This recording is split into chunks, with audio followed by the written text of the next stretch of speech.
Please be seated.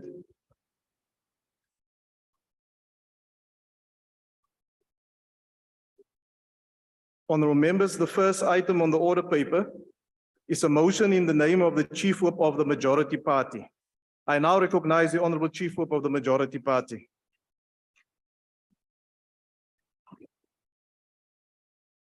Thank you, Honorable House Chairperson. Is the Deputy Chief Whip? You do it on behalf of the Chief Whip. Honorable House Chairperson, I move that the following items that were on the order paper and which in terms of rules 333 and 351 lapsed at the end of the last sitting day of the 2022 annual session be revived for consideration by the National Assembly. 1, consideration of second request for permission in terms of Rule 286 subsection B 4B to inquire into extending the subject of cannabis for private purposes bill B19 2020 National Assembly Section 75 Interim Report of Portfolio Committee on Justice and Correctional Services on Cannabis for Private Purposes Bill B19 2020 as we see it on announcement tablings and committee reports of the 1st of December 2022, page 46. 2, consideration of report of Portfolio Committee on Justice and Correctional Services on oversight visits to Western Cape, KwaZulu-Natal, Mpumalanga, and Gauteng provinces, as we see it on announcements, tablings, and committee reports of the 11th of October 2022, page 24. Number 3, consideration of the report of Portfolio Committee on Justice and Correctional Services on oversight visits to Eastern Cape, Limpopo, and Free State provinces. Reports of the 11th October 2024, page 3, 2022, page 3. 4, consideration of the report of Portfolio Committee on Human Settlements on oversight visit to Gauteng, as we see it on ATC 3 March 2022, page 119. Consideration of report of Portfolio Committee on Human Settlement on Housing Consumer Protection Bill B10 2021, ATC 1 December 2022, page 49. Number 6, reading debates. Second reading debate, Housing Consumer Protection Bill B10B 2021, National Assembly, Section 76, Minister of Human Settlements. I so move, Honorable House Chairperson. Thank you, Honorable Deputy Chief Whip. I now put the motion. Are there any objections? No objections, agreed to. The next item on the order paper is a statement by the Honorable Minister of Higher Education, Science and Innovation on post-school education and training sector state of readiness for the academic year 2023 and related matters. I now recognize the Honorable Minister.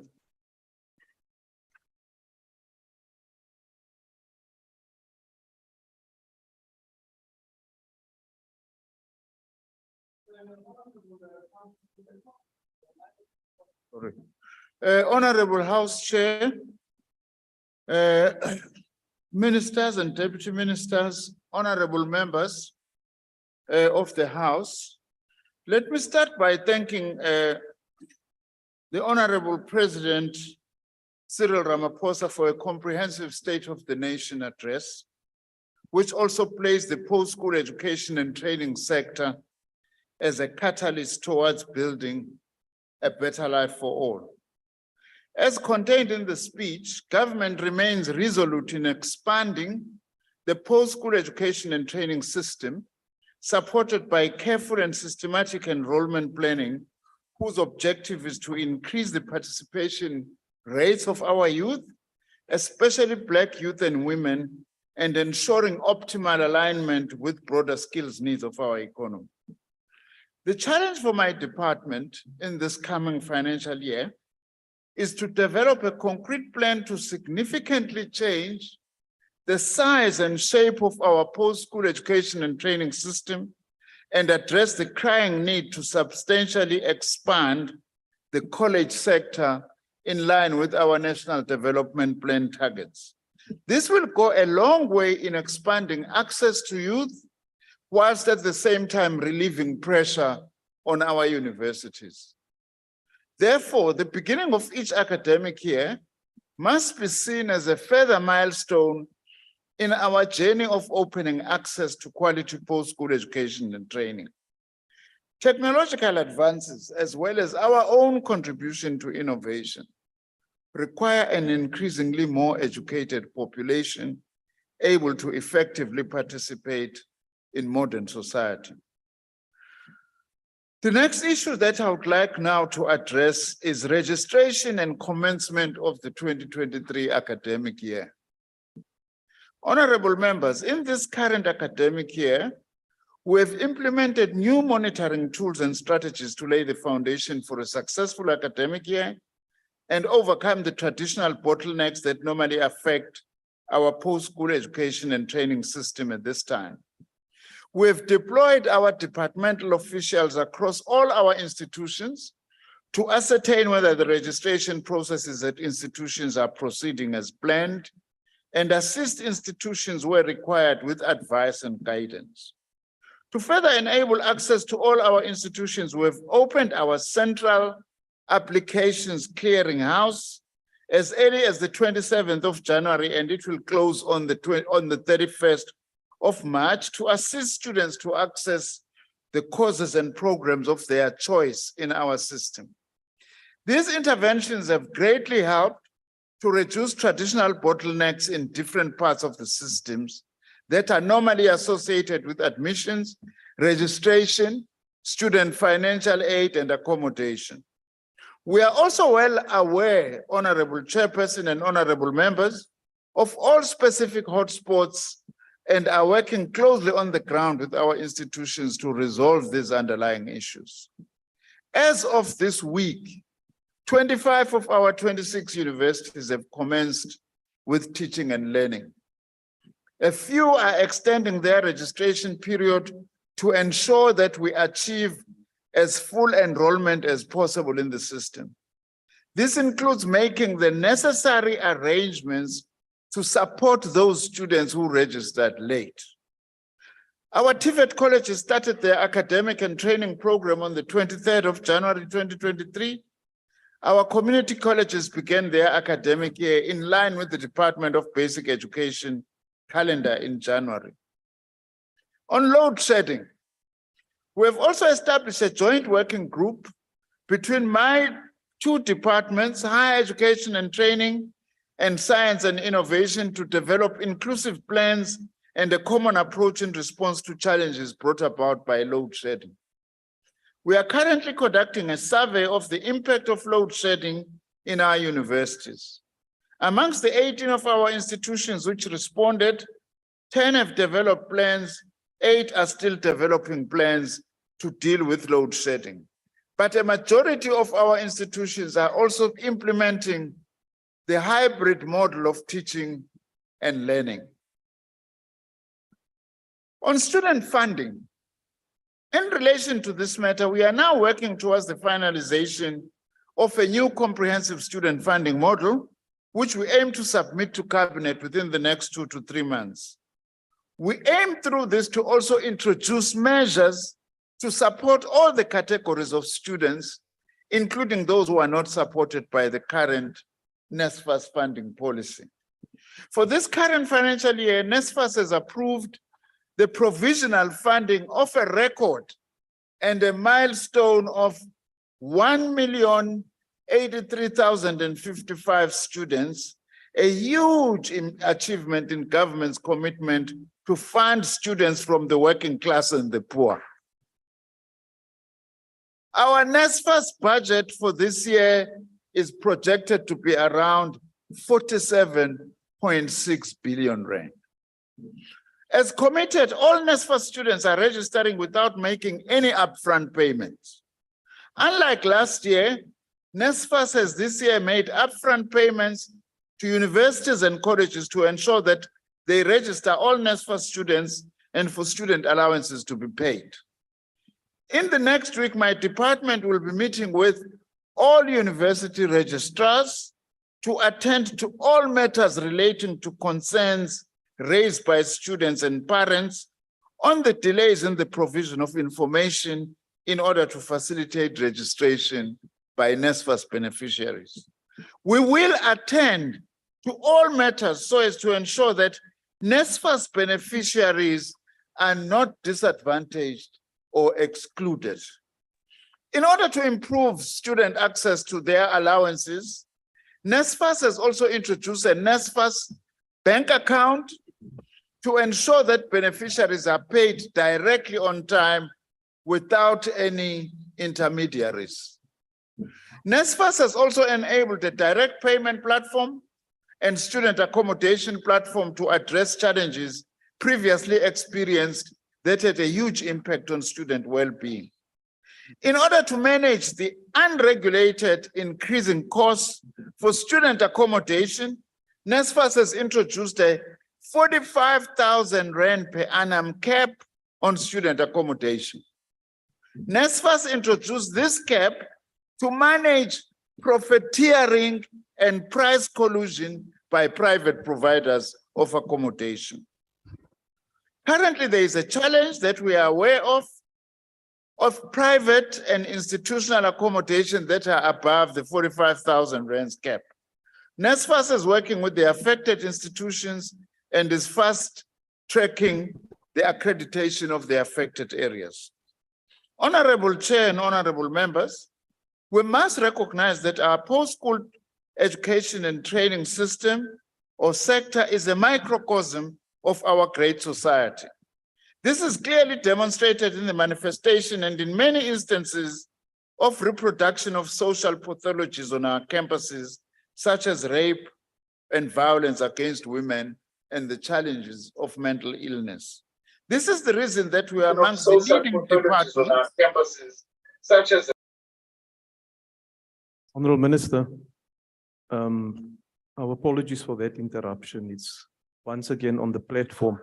Can we just ensure, John, that we disconnect those members that inadvertently switch on their microphones and disrupt and disturb proceedings? And I ask the whips of the parties also to keep an eye and stay in touch with those members. Thank you.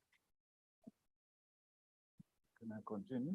Please Thanks proceed. very much, Honorable Chair. I was saying this is the reason why we are amongst the leading departments that have introduced a policy framework on fighting gender-based violence, including guidelines, protocols, and infrastructure on how to respond to this pandemic. This year, I will be convening a national summit and dialogue with our main leaders in our system to address the issues of gender inequality, women's emancipation, toxic masculinity, patriarchy.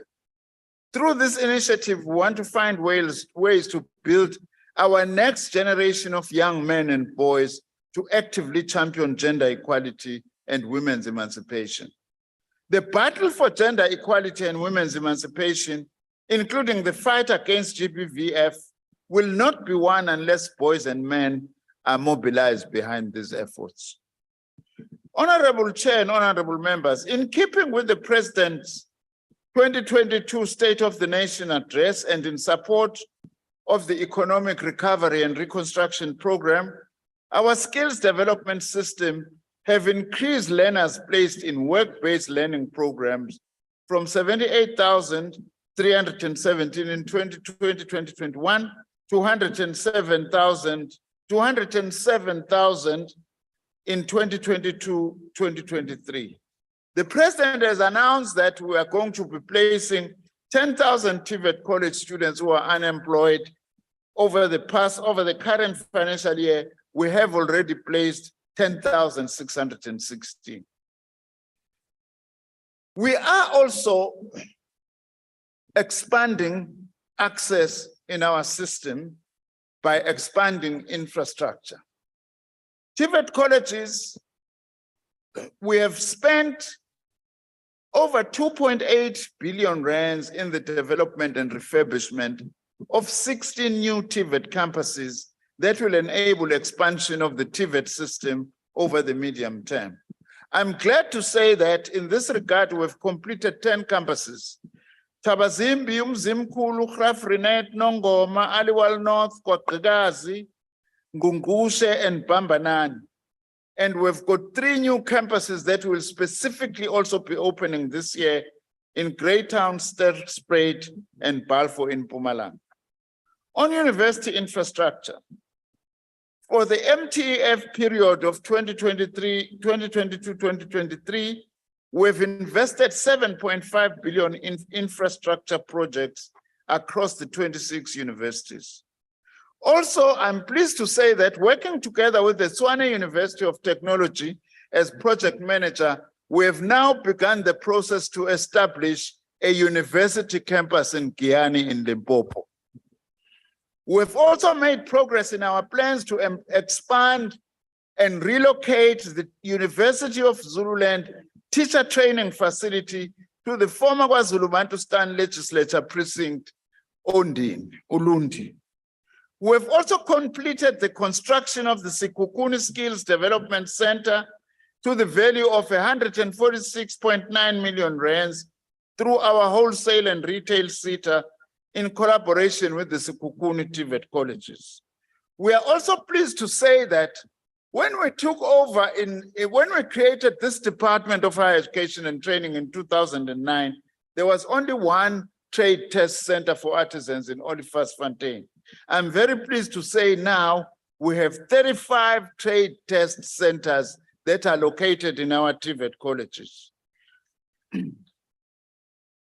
We have also now established entrepreneurship hubs at TVET colleges in order to support students to move into self-employment after completion of their programs. And this will help us to be able to attract students to our TVET colleges.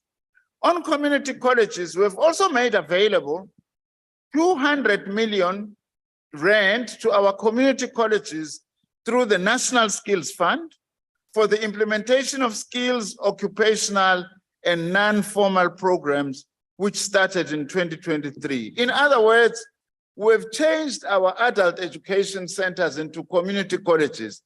Unlike your old adult education centers, we are no longer just focusing on improving one's level of education, which we will still do. So we are no longer focusing on R, A, E, O, U, but we are also providing practical skills that our communities need.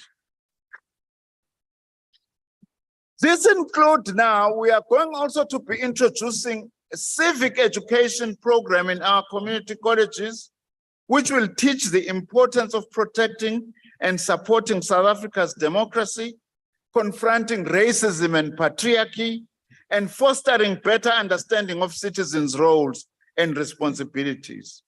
We therefore call upon Honorable Chair and Honorable Members, all our students, to grab these opportunities with both hands and focus on their studies and make 2023 a successful academic year for themselves and for our country. In conclusion, we urge our institutions to engage with students and trade unions in order to minimize chances of violent protests. Whilst protests are legitimate, there must be no destruction of property and or threat to life and limb. We also urge all our students to work towards finishing their degrees, diplomas, or in certificates in record time, as government has made sure that your economic situation must not determine whether you succeed in education or not. Thank you very much.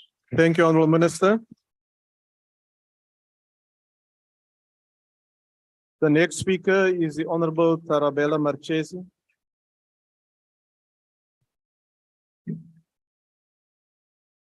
Thank you, Chairperson.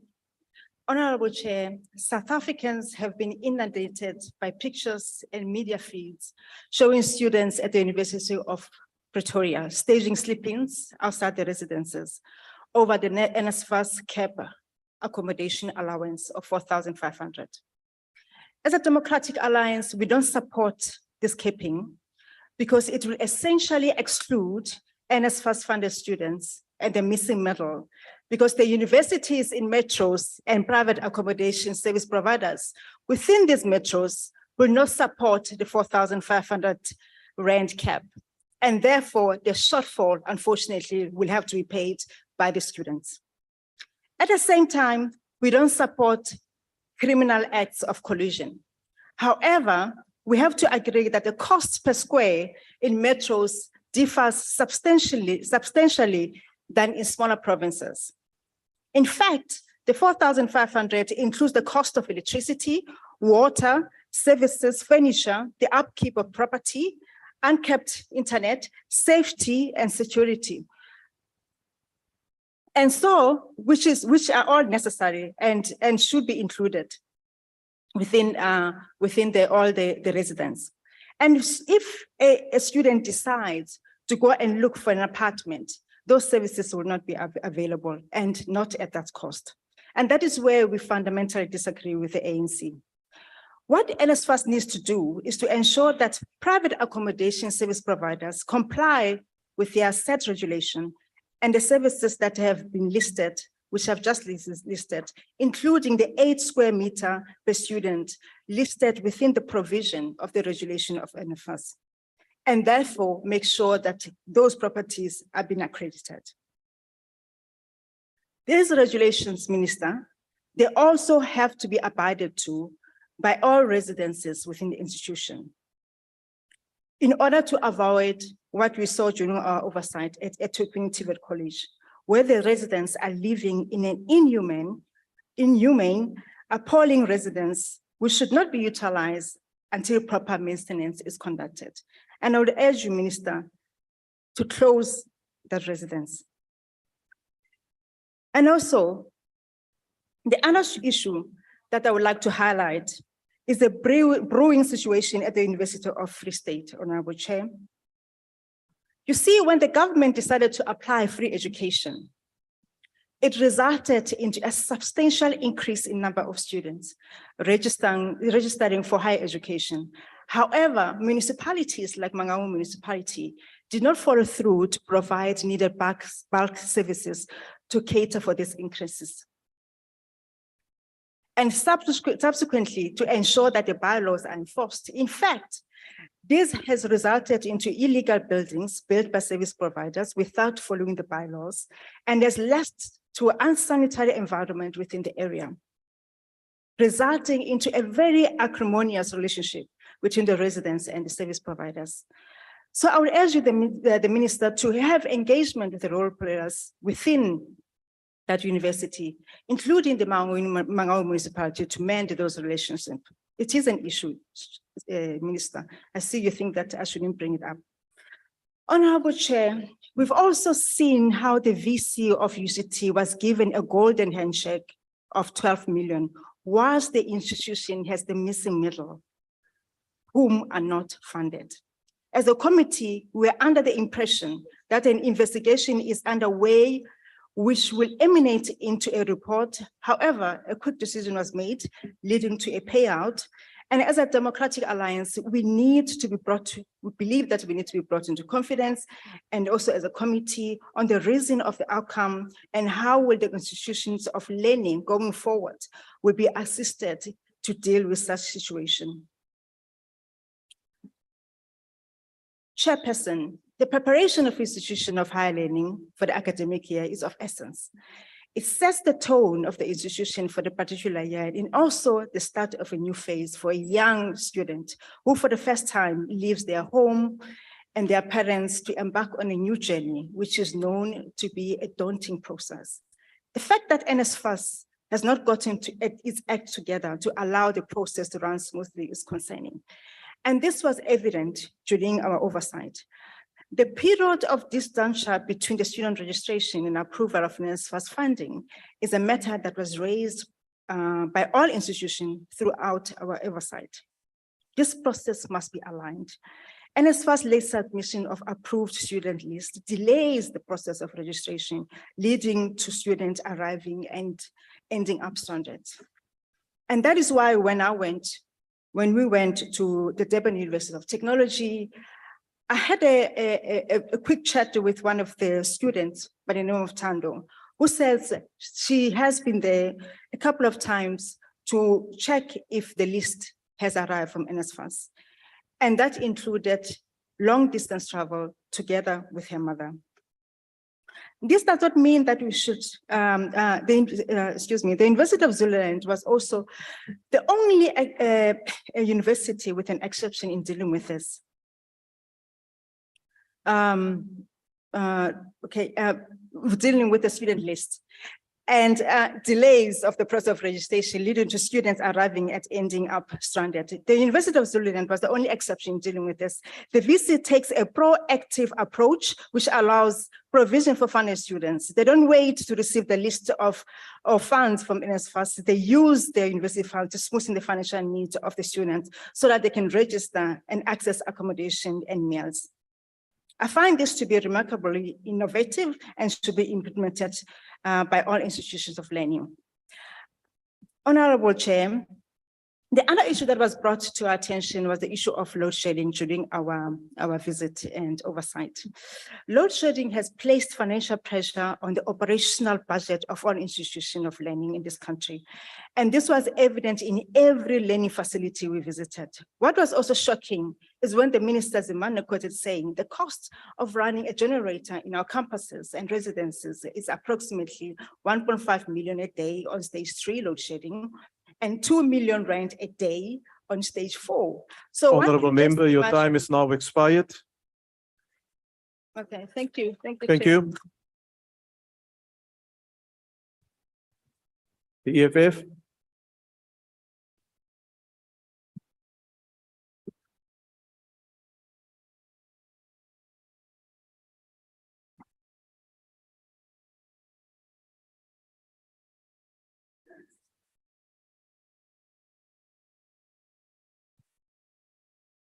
Chairperson, the young people of this country are under siege from the government of the ANC. The Minister of Higher Education, Blaine Zimande, remains an enemy of young people in South Africa. On the 13th of January 2010, when we were still in high school, Minister Blaine Zimande made promises about increasing capacity in tertiary institutions, particularly, and I quote, for the poor and the working class, so that the matriculation rate is easily absorbed into the higher education sector. 13 years post that commitment, the young people of this country, the poor and the working class, still find themselves advertising their poverty for access to education. Hundreds of thousands of talented and passionate 18-year-olds move from one university to the next, pleading for a space to study. Parents must know that there is a price tag of getting your children to tertiary under the ANC government. In the University of Limpopo, it costs 3,500 rand to get a table in a classroom. In the University of Johannesburg, it costs 4,000 rand. In Capricorn TVET, it costs 1,500 rand. In January 2012, Minister Blaine Zimande told the class of 2012 that they shouldn't panic about the prospects of their future because, and I quote, there are various opportunities available for you as you leave the schooling system. More than half of the 2012 cohort spent that year sitting at home and subsequently surrendered their lives to cocaine, nyaupe, and a life of crime. On the 13th of May 2015, Minister Blaine Zimande committed to prioritizing transformation. His commitments, once again, amounted to nothing as a black boy's books and laptop was urinated on at Stellenbosch University in 2022, and black women in academia still are bullied into resigning as lecturers and vice chancellors because the real supervisors of our country are unhappy with how we dress and our blackness. Minister Blaine Zimande, when will you realize that your commitments have delivered nothing to the poorest and the most dejected? How many more young people should wither away to ecstasy and meth for you to realize the cost of your leadership? How many more students would you like to see sleeping outside of the University of Pretoria and UKZN for you to recognize their plight? How many more years will you need to keep coming in this house to promise us possibilities that don't exist? How many more fly-by-night colleges? How many more financial exclusions? How many more dropouts? How many more matriculants sitting at home will it take for you to admit that free decolonized education is the only way out with immediate effect? Minister Blaine Zimande, incentivize innovation in agriculture and animal husbandry, healthcare and pharmaceuticals, energy, transport, aerospace and drones, biotechnology, industrialization, manufacturing, robotics, artificial intelligence, and big data. Invest in qualitative and quantitative expansion of higher education institutions, TVETs, SMME mentorship, and other vocational training programs. Provide free accommodation for students and quadruple the number of accommodation rooms available by the end of 2023. Synchronize the goals and needs of the economy with the number of places available at each institution of higher learning. Align skills to industrial sectors. Introduce a new scholarship system that will provide educational and training opportunities to South African youth studying outside of the country. Establish satellite campuses at various universities, one being the University of Limpopo School of Physical and Mineral Sciences in Palabora, which will focus primarily on mining and mineral beneficiation. The EFF consistently delivers to your table workable solutions to resolve the crisis of higher education that we have in this country. This precisely because it is a crime against humanity that young people in this country sit at home and succumb to drugs and depression, whilst the best you can bring to this house, to this table, is mere dialogues that you should have had in the year 2009 when you first became the Minister of Higher Education. Thank you, Chairperson. Thank you, Honorable Member. The next speaker is the Honorable Zondo.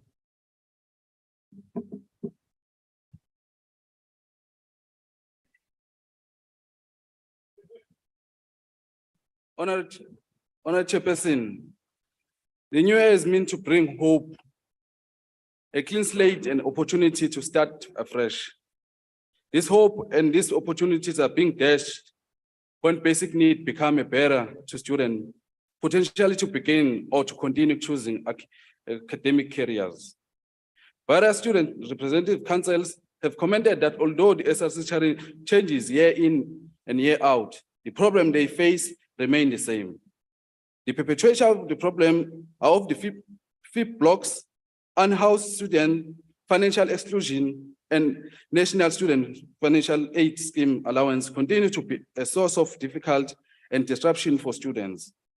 As a last resort, students are encouraged by their student representative council to shut down campuses, block entrances, and suspend academic activity in protest against these issues above. We've seen the report relating to students in Mfolozi College at Esikhaweni campus in KwaZulu-Natal, protesting to do the similar issues.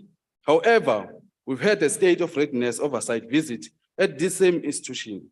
Management portrayed and made us believe that they were ready, equipped, and ready for academic year.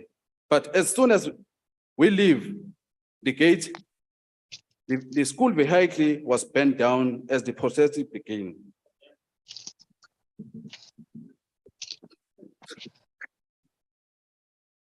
In UKZN Edu campus and the University of Pretoria, students are sleeping outside, under trees and in corridors, as they are unable to afford either on-campus or off-campus private accommodation. Student accommodation is reported average around 6,000 now. Students are calling for NSFAS to increase their allowances funding from 45,000 per annum to match the higher rental cost of 60,000 per annum. Protests relating to financial aid and academic exclusion have spread across the Western Cape and Eastern Cape and have troubled many other tertiary education institutions across the country. Students are unable to secure payment for traveling and accommodation from their national funding scheme. This reality is that the student accommodation average of 6,000 a month and a vulnerable poor and working class are unable to top up their NSFAS funding, and the people cannot afford this. I'm glad that the minister has acknowledged this challenge of residential price hike, and I also wish to know how long can we expect the solution on these matters in terms of topping up the funding of accommodation. Student protests are the last result. They bring to the forefront the president struggling, and they need for help and a need for solution forecast. pragmatic and intervention. Overall, how ready are we for the academic year remains irrelevant for those students who have not yet been able to enter their classrooms. Week into the start of academic year, actually, we are not ready for all of this. Please intervene, Minister. Thank you. Thank you, Honourable Member. The next speaker is the Honourable Boshoff. Honourable Chair, I request the privilege of being invisible due to connection. Then I will proceed. The state of readiness of the South African post-school education and training sector is a perpetual mixed basket. In the first place, universities tend to run smoother than TVET colleges. Then some TVET colleges and universities run smoother than others. Despite all the negative consequences of the COVID-related lockdown, it brought the advantage of wider adoption of online actions. Therefore, no university and only a small number of TVET colleges found the need to entertain walk-in registrations. The stability value of not having hundreds or even thousands of students gathering in long queues, which can later on not be recognized as such, should be appreciated, especially when a number of those frustrated students only reach the front to learn that they do not qualify for whatever they want to study. Another aspect which does not facilitate readiness is the short time between receiving final matric results and the beginning of the academic year. What needs to happen between those dates is finalization of NSFAS eligibility and reaching of minimum requirements for the selected qualification for a few 100,000 students. This is an urgent matter to be discussed between the departments of higher education and basic education. If it is not realistic to expect matric results to be available sooner, maybe it should be considered to let the post-school education year run from July to June. The Portfolio Committee for Higher Education, Science and Innovation visited CET colleges, TVET colleges and universities in KZN, Limpopo and Mpumalanga to observe the state of readiness in at least a sample of the institutions for ourselves. It turned out that we investigate many more things about each institution than just its readiness. But even with that, we found interesting results. On some campuses, work still had to be done, while others were evidently more than ready. In this regard, without presenting a travel journal, I would like to mention the Wembe TVET College, where we visit the Makwerele campus just outside Thohoyandou.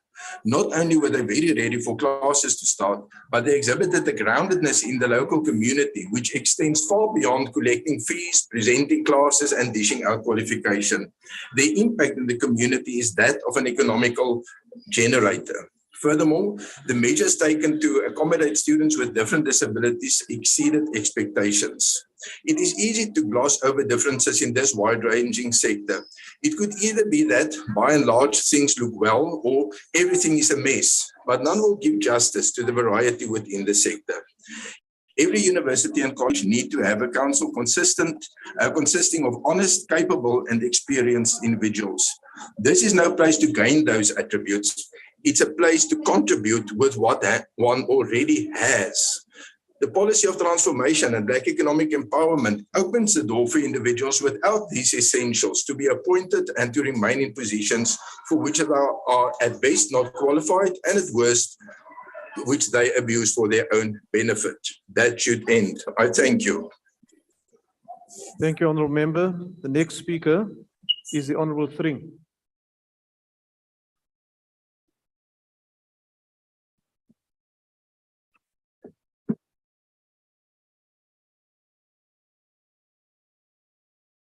Honorable House Chairperson, the ACDP once again wishes to congratulate our 2022 matriculation class on the 80.1% national matric pass rate. To the 19.9% who were not successful, remember that failure is often a key component to success, as it provides valuable life lessons often not found in the textbook. Learn from those mistakes and grow. It is the beginning of a new chapter, not the end. The ACDP notes the improved 2023 enrollments in universities to over 1,112,000 and a total TVET enrollments to 556,415. However, with more than 700,000 learners having obtained their matric qualification, hence qualifying to further their studies, our tertiary institutions do not have the capacity to accommodate all of the applicants. The ACDP agrees with the South African Union of Students, who argue that the lack of capacity will add more than 500,000 youth to the 3.5 million young people not in employment, education, and training. This, Minister, is a dereliction of duty and responsibility and is a failure to the cause of our students, particularly the indigent amongst us. Honorable House Chair, gender-based violence and femicide in higher education institutions must be condemned and fought against with everything that we have. We must never forget the brutal murders of Nosikelo Mtebeni, Uyinene, Precious Ramabulana, and Jesse Hess, and the many others who have succumbed to GBVF. Women are not objects or commodities, yet sadly, we allow the objectification and the commodification of women through pornography and the now proposed decriminalization of prostitution. Our failure to admit causation and correlation factors of pornography and prostitution only serves to compound, exacerbate, and add fuel to the fire of gender-based violence and femicide in South Africa. Honorable Chair, the ACDP notes the first time 669,069 first-time university enrollments within the scarce skill areas. And while welcome, they are hopelessly inadequate to address the skill shortage and demand in math, science, finance, agricultural, manufacturing, and mining sectors. It is scandalous and shameful that European and Asian primary and high school students whose countries do not have the minerals that we do are taught mining and robotics, for example, while many of our students are labeling locusts. Quantitative and qualitative change must come to the entire education system of South Africa. South Africa does not have a financial problem. It has a poor leadership and governance problem. Come 2024. Honorable member, your time is now expired. Thank you. The next speaker is the Honorable Kwankwa. Thank you very much, House Chair. The Department of Education, Science and Innovation has in our view been dragging its feet to address the critical challenge of the missing middle students. The ministerial task team, which was appointed 2 years ago to conceptualize a new comprehensive student financial aid model, has in our view taken too long to actually come up with a document. We know that in your statement, Minister, you said the report has been submitted. This matter needs to be prioritized in view of the fact that even now, recently you saw that there were students at UCT and the University of the Western Cape were engaged in protests demanding the institutions to allow students to register despite outstanding fees owed to these institutions. SRC Forte University even resorted to asking for donations for students who fall under the missing middle and those who are not funded and who cannot pay their debts by of the nation. All of these strides by the student body are due to, in our view, the failure of government to actually prioritize this issue, as it is very important.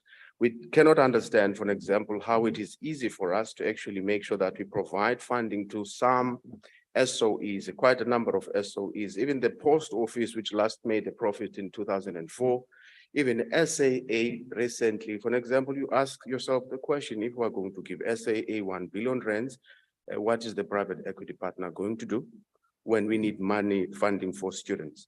The other issue for us, which is very important, is that when it comes to gender-based violence, it's important that universities or institutions of higher learning are compelled to establish these GBV policies and to implement the awareness campaigns and programs that, Minister, you spoke about, especially when we're citing that a huge number, which is 10% of rape cases reported nationally, stem from higher education institutions, despite the existence of the policy framework to address GBV, which was established, I think, in July 2020. This is a challenge we need to address. The second issue has to do with around the civic education. We don't think would land on my big community colleges kuphela. If only Mzansi Africa won't in the entire education system, as long as ningazukhatha abantu bethu niba-brainwash, nithi ANC is the best thing that has ever happened to this country since sliced bread. The other issue which is important, which we must talk about, abafundi aba mabayeke unxilela allowances zinikelwe ukuthi mabatye. Sidikiwe ukuthi xa siya kwama-Fort Beaufort nakwezinye indawo simane sitsalwa ngekona kuba bafuna ubhatale using their vouchers bathathe le mali boyisela. Nabazali bane-responsibility to make sure that doesn't happen. Kuba ngabo abavumelayo abafundi benze le nto. We need to be very strict insofar as this matter is concerned. Kwi-load shedding, Ike Minister, kwaba basezilalini kunzima mpela kuba bayakwazi ungabi nambane for 3 days or network for a week. Honorable member, due to this particular your time is challenge. Thank you. expired. Thank you. The ATM? Good. The AIC, Honorable Jafta? Thank you, Honorable Chairperson. As the Department of Higher Education and Training prepares itself for this year's academic year, we must be mindful of the persistent challenges of academic exclusion at our universities. We note the efforts of the National Student Financial Aid Scheme in opening its doors to as many children as possible. We also commend the role of the minister in putting great emphasis on vocational training. It is our task. It is our task. Honorable Jafta? Honorable Mashego, on the platform, can you disconnect that member, please? Can the ICT just disconnect the member? Honorable Jafta, you may now continue. Thank you, Chair. It is our task as emerging society to open the frontiers of learning to all students, Black and white, united in our collective vision to achieve a non-racial, non-sexist democratic South Africa. Our considered view is that more students should take up opportunities in the TVET space and acquire vocational training skills. Our economy is in dire need of artisans, boilermakers, and engineers.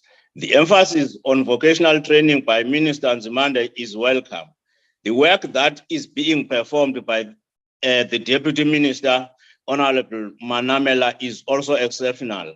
Indeed, the communist brilliancy has not come down the curtain in South Africa. Of equal importance, Honorable Chair, is the role university councils continue to play in ensuring higher education quality output. We commend the work of different vice chancellors, such as Professor Butlungu from the University of Fort Hare, for outstanding leadership. I thank you, Honorable Chair. Thank you, Honorable Member. I've asked for the ICT to disconnect the Honorable Mashego. May I also ask the duty whip to liaise with that member so that he can pay attention or get off the system, please. Cope. Order. Order. Is there a speaker from Cope? PAC. The Honorable Hendricks. Thank you very much, Honorable House Chair. Honorable House Chair, I'm sure that you will remember that in 2017, the African National Congress declared that higher education should be free, and that soon after that, government adopted that as a policy. And it is nearly 6 years now, and we're having all the problems that Honorable House Chair you've heard about. In Western Cape, 4 institutions are struggling.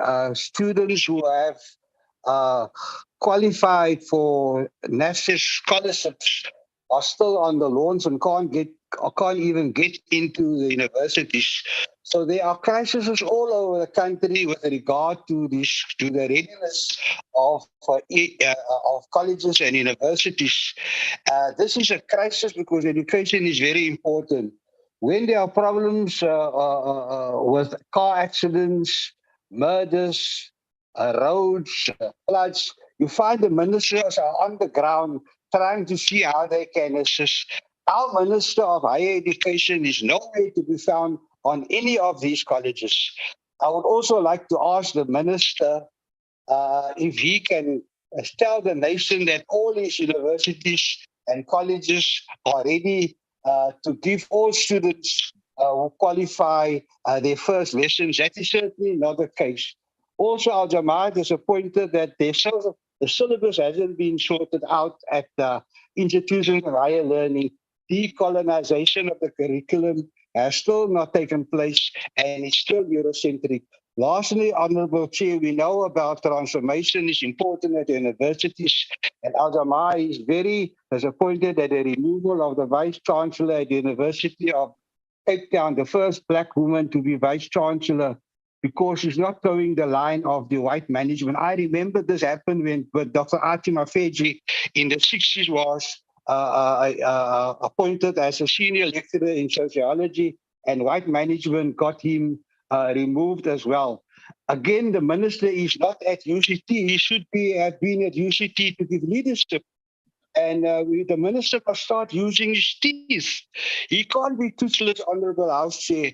We have Al Jamaat very disappointed that our universities and colleges are not ready to give their first lessons. Thank you very much. Thank you, Honourable Member. The next speaker is the Honourable Sheikh Imam. Thank you, House Chairperson. Honourable Minister, the problem we have is that we have created an expectation. And together with expectation comes demands. Unfortunately, first of all, I think we need to re-look at the entire processes. By the time learners get their matriculation examination results, remember they make applications, there is deadlines. The department, like in the case of Siviwe Meba, who has applied at the UK, then has accepted it, borrowed money to register, has not had a response to date from NSFAS, doesn't know what to do. He's lost. He's got no transport. He's got no food. He's got no accommodation. But the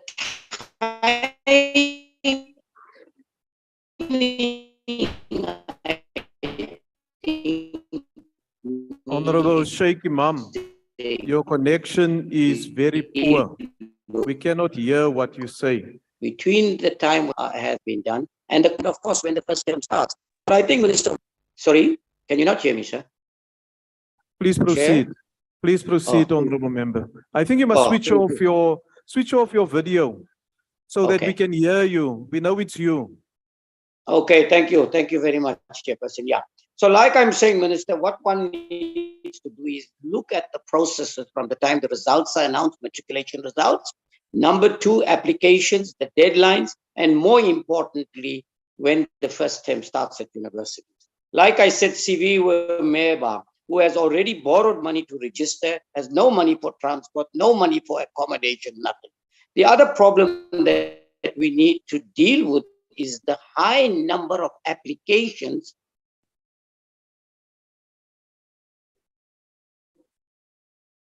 No. Honourable Sheikh to Imam. the number of spaces like vacancies. You 8,500, Chair. Can you not hear me, Chair? Your connection is very poor.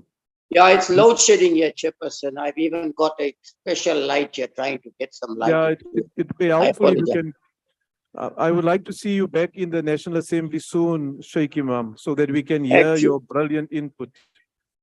Thank you, sir. I was on an interview or international interview, so that's why I haven't come in yet. Yeah, but thank you. I don't know. You want me to finish off? Can you hear me? Yes, you can finish. All right. But thank you very much for the chair. Minister, I think if you can just tell us what happens to those that have applied, have had no responses at the moment. What happens to those numbers that are applying? There's not enough spaces. How are we going to actually accommodate them? And very importantly, that high dropout rate of 60% in the first year, and a lot of money is being allocated there. And lastly, the skills. You know, it's not talking to the skills needs of the country.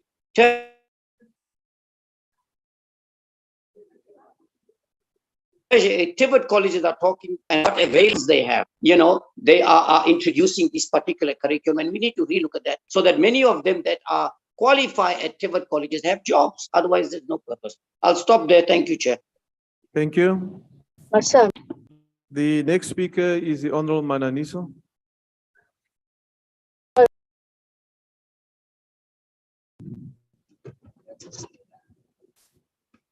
Thank you, Chairperson. Let me start by quoting Mr. Panyaza Lisufi, the Premier of Gauteng, when he said, open quote, education is the solution for poverty and unemployment. No one can disagree with this statement, close quote. Indeed, education is an equalizer to address inequality, poverty, and unemployment. There is a need to expand access to education and training by ensuring adequate funding for TVET colleges, community education and training colleges and universities.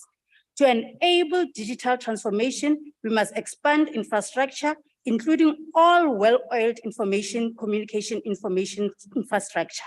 COVID-19 has shown us that we cannot do without digital platforms to enhance access to education. As the Portfolio Committee on Higher Education, Science and Innovation, we have been engaging the post-education training sector from 2022 on their preparation for the 2023 academic year.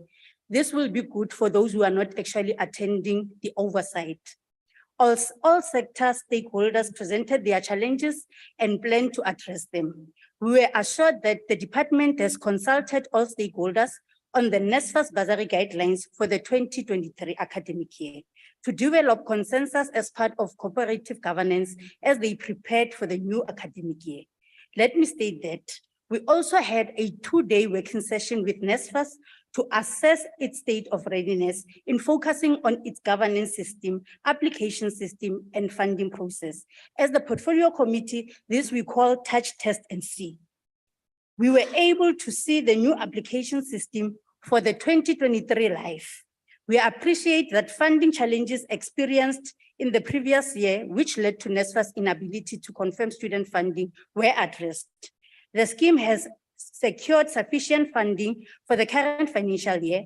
It has already provisionally funded over 1 million students. So it is important for members, when they say that provisionally funded, it means that you are funded. Yes, I'm very sure, very sure. It has already, the dreams of many students from poor and working class families will be realized. NSFAS is critical to ensure the country has adequate skills to support the economy and the plans announced by the president in his State of the Nation address. We concluded a 2-week oversight to KwaZulu-Natal, Limpopo, and Mpumalanga provinces to assess the state of readiness of our institutions, TVET colleges, CET colleges, and universities. All institutions were interacted with were ready to commence with the 2023 academic year.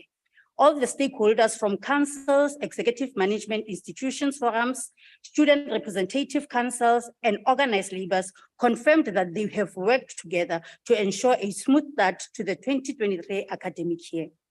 Despite the challenges reported, some of which were beyond the institutions, like the delays in the release of matric results, which impacted the registration processes of institutions. I think most of the members from even opposition, they have alluded on that. And the ability of NSFAS to confirm funded student, all systems were ready to go. We note the protest experience in some institutions concerning the capping of accommodation fees to 45,000 rand. Honorable members, some ventures intend to milk the state because they see NSFAS as a cash cow. They inflate accommodation prices beyond the rental costs within those areas. This is unacceptable. And we support the intention of NSFAS to approach the Competition Commission to investigate the collusion in the sector. This will be critical to ensure that the increased funding for higher education is used optimally to support as many students as possible. However, NSFAS must get its house to ensure all technical glitches are addressed timelessly. I hope they are listening where they are. We also plead with our communities to address water shortages that cause protests in some institutions. Councillors close to those institutions must play their part in ensuring that basic services by the municipality are accessed. Honorable Speaker, Honorable Chair, load shedding has interrupted academic activities and it continues to do so. Registration processes were affected by load shedding as students cannot access the institutional website to continue their registration. Purchasing generators and diesel is an added financial burden to institutions. We hope that a solution would be done soon as an intervention minister, be found to address the electricity crisis in the short term. Issues of safety and security, threats of our college principals, vice chancellors, and senior management of universities is a major concern for the African National Congress. Institutions are held hostage because of criminals who camouflages themselves as business and community representatives to delay the construction of infrastructure development project. We pay our condolences to the family and the Walter Sisulu institution community due to the killing of the vice chancellor of the University of Fort Hare. We call upon law enforcement agencies to focus on these criminal syndicates in our higher education institution and ensure the safety of university leadership where threats exist. As a society, we should not tolerate such as they delay the development agenda of our country. Lastly, let me say those tasked with responsibility to lead must lead and ensure that everyone performs their duties within the remit of the law. We hope they will normalize an institutional culture principle of zero backlog on services. Minister Blade, this is for your collective. As we normally say that it is important that on other services, we need not to compromise. So we are selling to them a vision of zero backlog. We call upon the private sector close to any institution of higher learning to play its part. Together, we shall build a better future for all through education. I would like to attend to the ground forces, so-called ground forces. Honorable Chair, issues of— Order, honorable members. Order, honorable members, allow the member to complete the speech. She has the right to be heard. Please continue. Thank you, Chair. To ground forces, I would want to tell the country— Order, honorable members. That's my speech then. So honorable members, just to indicate to you, when we do this particular oversight, the so-called ground forces are not there. And that is an opportunity for us to actually engage with technocrats in terms of what is it that we want to see. So they are missing this opportunity when we go for oversight and wait for podium and come and say something else. Honorable Nkwankwa, we thank you for being honest in terms of what has been done as the progress today, in terms of ensuring that we deal with this issue as an apex agenda. Honorable Shring, I'm very disappointed, and as the man of God, it's unfortunate that whatever that you said here, it's not even closer to truth. And it's important that one day— Chair.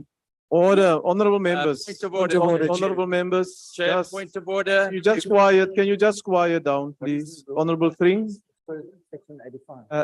Chair, no, just a correction. I think the honorable member had a problem with pronunciation. It's Thring. Noted, honorable member. Okay. Order, honorable members. Thank you. It doesn't matter, but what I'm saying— Honorable is that member. the man of God— There's another point of order. Yes, honorable Swart. No, Chair, I would like to raise a point of order on Rule 85. I believe the speaker cast aspersions on Pastor Wayne Thring and about him being a man of God. And I'd ask you to look at the record and rule in it. Chair, may I be protected? Order, honorable members. Order. Honorable members. Honorable members. Just calm down. I would ask you, Honorable Chair, to look at the record and to determine whether aspersions were cast on the Honorable Thring. Thank you. I'll check the answer and then I will revert if necessary with a considered ruling. The Honorable Chabalala, you also have a point of order? Yes, Chair, but I was saying that's not a point of order. No, you're It's a not the point of presiding debate. officer, honorable member, please. He just No, said he is a honorable man member. of God. Honorable member, you are not the presiding officer. I've made a ruling and you are challenging the ruling now. You are out of order. Please continue, Honorable Mananiso. Thank you, Chairperson.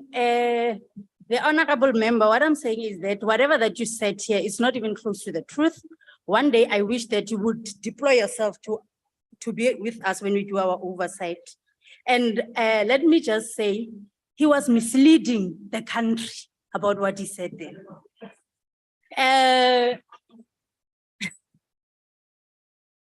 Then I want to Order, honorable members. Order. Okay, let me say that as the ANC, we believe in constructive criticism. However, you must give us alternatives. I heard you lamenting, indicating issues. However, you didn't give us solutions. To Honorable Machesi was there in all these oversights. And she has experienced that actually in this particular sector, people are just busy colluding to milk the state. And it's unfortunate that you come here and want to show off that you are a capitalist and you disagree with whatever that we can give as a funding, knowing that economically, we are not on par in terms of giving money as it when we want to. However, one would want to say to you guys, working together, we can do more as members of parliament. I thank you. Thank you, honorable member. Honorable member. The Honorable Minister of Higher Education, Science and Innovation. Thank you very much. Order, honorable members, order. Thank you very much, Honorable House Chair. I hope you will save my few seconds. I want to start by saying, Honorable Mananiso, I want to assure you that we will be convening a safety and security summit for our sector. In order to address this, I've also just received a report of a study I commissioned 2 years ago on matters of safety and security in our institutions, universities, and colleges. I want to say that Honorable Chirwa, yeah, njengoba sewumama wekhaya nje sikubonge funa nomoya uthukwe. I know that in the EFF you hope to rise by being so angry such that we even lose what we are saying. That there is no free higher education for the working class and the poor. It's not true. When NSFAS started as TEPSA in 1991, there were 7,000 students. This year, we are likely to hit 1 million NSFAS beneficiaries. And also, we want to say we are expanding. We may not be expanding access at the rate we want, but we are. Post-94, we've built 2 new universities. I also want to tell this House that we've also finished the feasibility study for a University of Science in Uruleni and for a University of Detective Services in Hammanskraal. And I will be presenting this to Cabinet.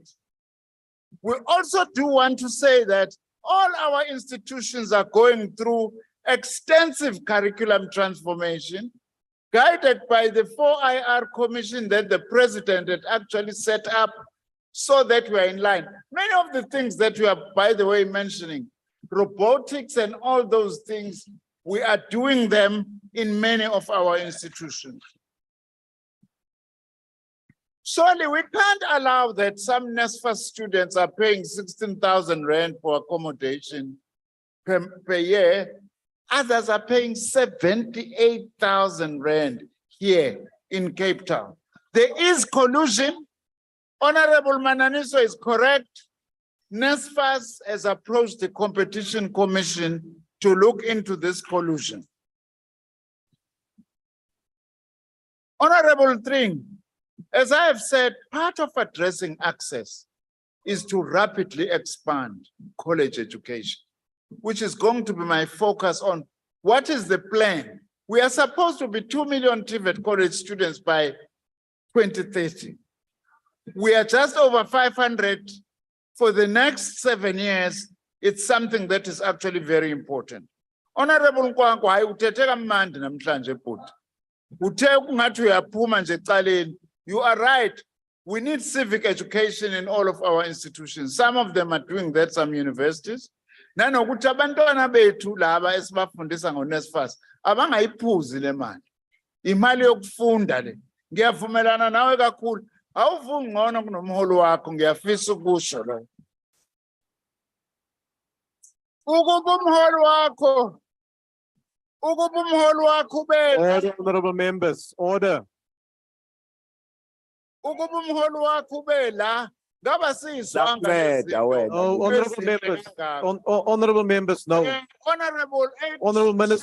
Honorable Minister, may I request members, because they're not new. They know they can't just switch on the microphone and start talking. Doesn't work like that, Honorable Kwankwa. Please observe the rules.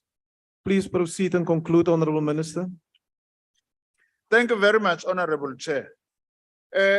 Thanks to AIC and Honorable Hendricks for recognizing the positive work that we are doing. This government is committed to free higher education to the working class and the poor. And we want also to say, by the way, Honorable Sheikh Imam, NSFAS has already processed more than 1 million applications. Some of the applications that are stuck is as a result of certain documents have not been provided. That is my visit to NSFAS that actually showed me this. Not that there are no challenges with NSFAS. I agree, Honorable Mananiso, those challenges must be addressed by NSFAS. I actually agree with you. This was then to say we're ready. Abafunda abantwana bethu uqaliwe manje kusetshenzwe senze isiqiniseko ukuthi nalabo kungakaze kube khona umuntu onejazi emlandweni womndeni balithole leli jazi labantwana bakithi. Siyabonga kakhulu. Thank you, Honorable Minister. Honorable members, that concludes the party responses to the statement. And the secretary will read the first order. Consideration of electoral amendment bill and of report of portfolio committee on home affairs on amendments proposed by the National Council of State Provinces. I now recognize the Honorable Chabane, who is the chairperson of the committee, and he will introduce the report. Thank you, House Chair and honorable members. We rise again to introduce this crucial bill, mindful of the obligation we have to the constitution of the Republic. The obligation that we shall always strive to build an inclusive, non-racial, non-sexist, democratic and prosperous South Africa. The Electoral Amendment Bill was passed by this National Assembly in the year 2022 and sent to the National Council of Provinces for concurrence. This is Section 75 bill that required the processing by the NCOP. Following its extensive process to consider the Electoral Amendment Bill, the NCOP proposed very critical amendment to the bill that was passed by this House. Some of the proposals that the NCOP made included an amendment to clause 3 of the bill to address the disparities between the new political parties and independent candidates. The NCOP reaffirmed the 20% threshold adopted by the House as required to the political parties not represented in National Assembly and provincial legislature, similar to the independent candidates intending to contest elections. However, after public submissions, deliberations, the committee considered to lower the threshold or requirement of signatures to 15%. The NCOP also proposed an inclusion on the entire new clause 23 that will establish the electoral reform consultation panel to investigate, consult, and make recommendations to the broader electoral reform. It is important to note that the panel will be guided by the provisions of in the bill and execute the task without undue influence. In this regard, the panel will be established by the Minister of Home Affairs in consultation with the IEC for approval by this August House. The Electoral Reform Consultation Panel shall resume its work in earnest post-2024 general elections that will provide citizens, various stakeholders, and political parties to have an opportunity to participate in the reform of our electoral system. True to the commitment to the extensive public consultation that the Portfolio Committee made since commencement of this process, the committee resolved that the nature of the NCOP proposal was substantial and required further public scrutiny and comment. The committee re-advertised the proposed NCOP amendments on the 5th of December 2022 to 27th January 2023 after the Constitutional Court granted us an extension. And we have since received 81 submissions, 12 being substantive and 69 were short submissions. House Chairperson, we tabled the report on this bill confident despite the necessary delays. This bill represents the best version of our collective efforts. The bill also set out the framework of what needs to be done in the transitional period as due consideration is given to the broader electoral reform. House Chairperson, once the bill is passed today, the committee will look on the consequential amendment, including the provisions entailed on the Political Party Funding Act to align with the electoral amendment bill. We must thank the members of the committee, acknowledging that we had different views and consensus in the discourse of our deliberations. We further thank the contribution of all the stakeholders, the Parliamentary Legal Services, Chief Special Advisor, and the Independent Electoral Commission. Having considered the proposed amendment passed by the NCOP, the public comments from various stakeholders and the citizens, the Portfolio Committee presents this bill and the report for consideration by this House. I thank you. Thank you, Honorable Member. As there is no list of speakers, I will now recognize the Chief Whip of the Majority Party. Thank you, Honorable House Chairperson. I move that the bill as amended be passed. Thank you. Thank you. I will now recognize political parties wishing to make a declaration, the opportunity to do so. The usual times for declaration of votes will apply. The DA.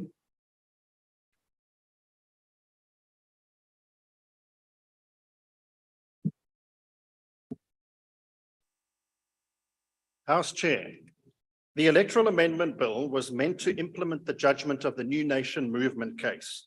The DA supports the amendments of the NCOP to reduce the signature requirement for independent candidates and that the same requirement is met by unrepresented parties in the interests of fairness. The DA furthermore supports the proposed public participation process to bring about long-awaited electoral reform in our country. But as we consider this bill, we must consider its glaring flaws. The bill was meant to facilitate the participation of independent candidates in national and provincial elections.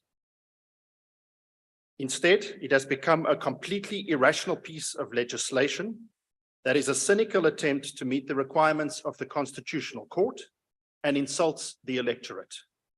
But this is not my words.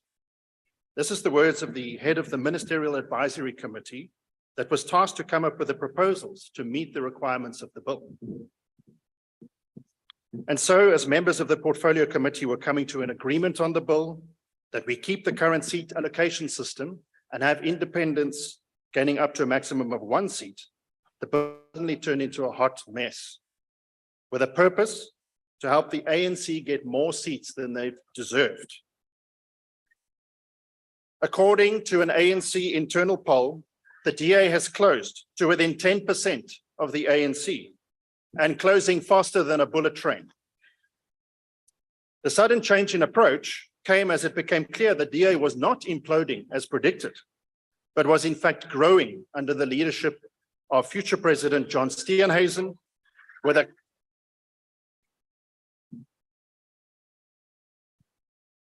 Honorable members, order.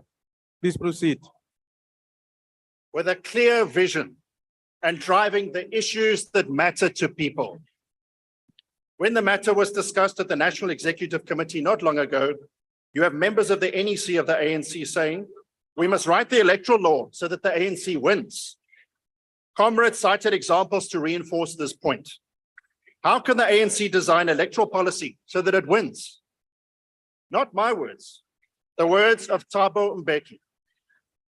So how is this goal of trying to ensure that the ANC wins being achieved in this bill? According to this bill, independents should not be able to stand on the national ballot, but instead should be able to stand on all the provincial ballots.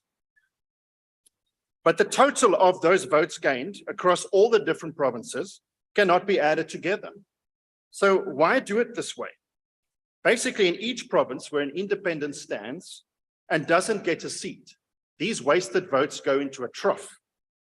And because overall proportionality has now been removed, the ANC now scoops out the majority of the votes in that trough through a recalculation system. In this ingenious system, the ANC get the wasted votes of persons who didn't vote for them. Under this bill, wasted votes will be more costly. Order, than honorable ever members. Order. Honorable Abram. The member has the right to be heard. Please. Proceed, honorable member. So under this bill, wasted votes will be more costly than ever before, as the ANC will get the lion's share of them. In 2024, every single vote will count. This legislation fails on both grounds of fair participation for independent candidates, as well as general proportionality. Now, some say independence or a constituency system is the answer. But the real cry for the longest of times has been for accountability. And this legislation establishes yet another electoral reform consultation panel. But one thing you can count on is the ANC, to quote Kgalema Motlanthe, has no appetite for a system that creates accountability. Honorable member, will you just take your seat? Honorable member, why do you want to be recognized? Yes, Chair, I'm raising on a point. I want to, I'm not. No, I can't hear the honorable member. Yes, I want to ask if the member will take a question because Hon- it's irrelevant hon- right now. No, honorable Would you take a member, question? are you prepared to take a question? No, Chairperson. It's Member is not irrelevant. prepared to take a question. Please proceed. So our electoral system is based on a transitional provision of the Constitution, whereby a new system was to be put in place in 1999. The 2002 Van Zyl-Slabbert report recommended a mixed system from multi-member constituencies and a compensatory system to achieve overall proportionality and ensure face-to-face accountability. A 2009 independent panel assessment of Parliament, a 2017 high-level stakeholders forum, and a 2013 bill by the DA's James Self all called for such a system to strengthen accountability and improve Parliament's ability to exercise its oversight mandate. The bill was rejected by the ANC. And so the only way to hold this government accountable is through the ballot box. And you need to look at who has a record of accountability, where public representatives are held accountable and sanctioned when they fall short. And that party is Honorable the DA. member, your time has expired. Thank you. Check. Next question. The EFF.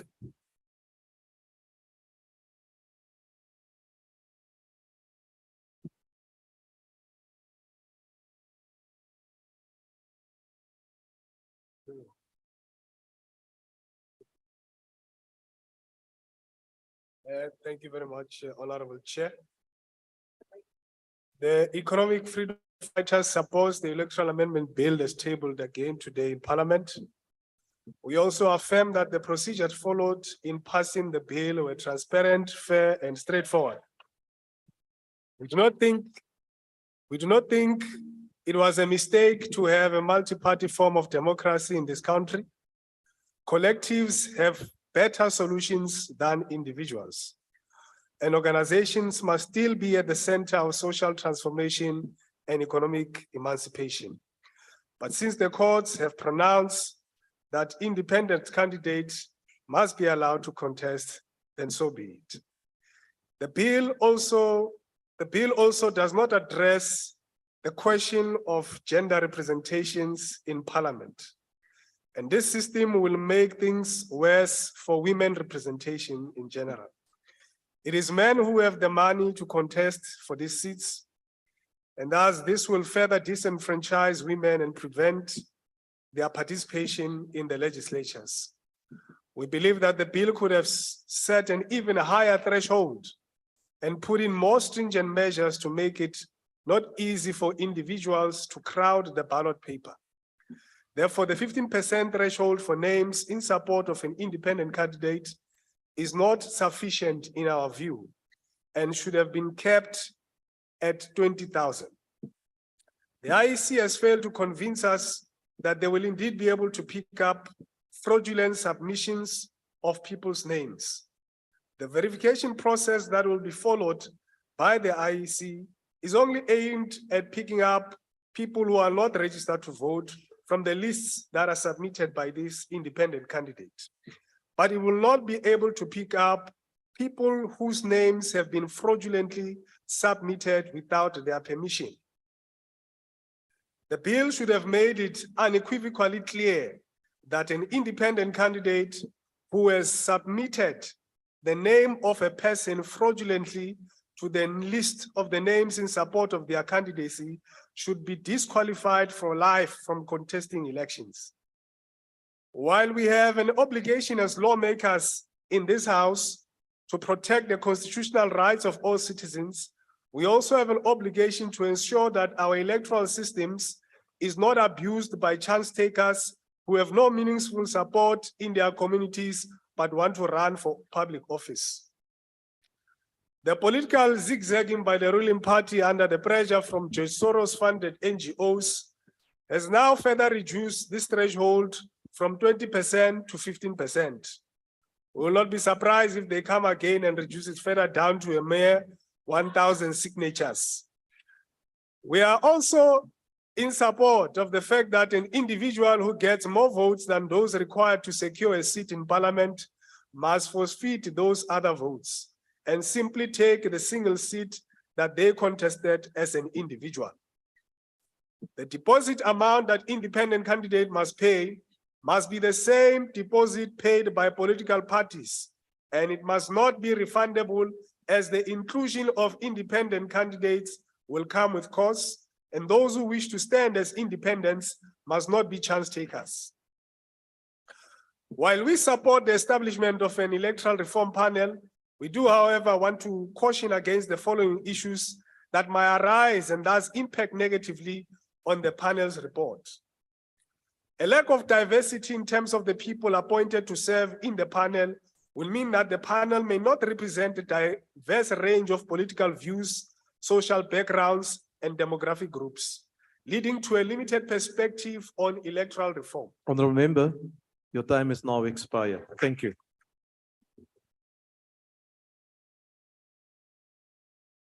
The IFP.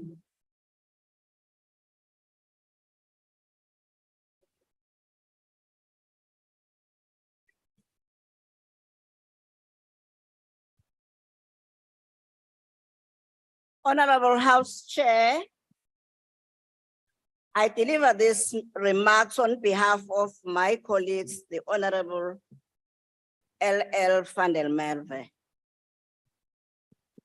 It is not my statement. South Africa is in a deep crisis because of this painful reality. South African approached the Constitutional Court to be allowed to contest the position in the National Assembly. The bill before us is the results of the court action. It must be pointed out, as we did before, that neither Parliament nor the minister needed to start the electoral reform process from scratch. Electoral reform already began in 2003 when the Prince Mangosuthu Buthelezi, then Minister of the Home Affairs, appointed the Electoral Task Team, also known as the Frederick Van Zyl Slabbert Commissioner. The commission proposed a mixed member proportional system in which half of the parliamentary representation would be through a constituency and the other half through the party list. It is why when the current bill left the National Assembly for the NSOP, the IFP pleaded for the need to include the small constituency component. However, this was ignored, leaving us with a flawed and unworkable bill. For example, considered what a debate will look like in this house with 100 different speakers? Have we considered how independents will benefit from funding a free airtime like political parties, and have considered that the bill before us, having realized the bill isn't workable? The Department of Home Affairs quickly suggested a remedy. An electoral reform consultation panel, which must now do further work on electoral reform. The IFP rejected this decision to grant the minister to sole prerogative to appoint such a panel electronic. The IFP not supporting this bill. Thank you. FF plus.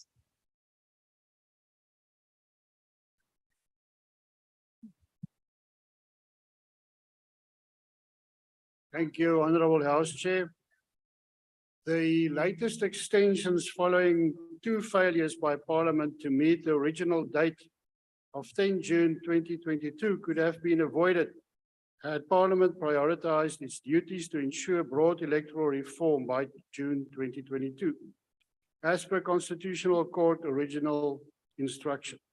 As it often happens in South Africa, a golden opportunity for real reform has been lost through political interference.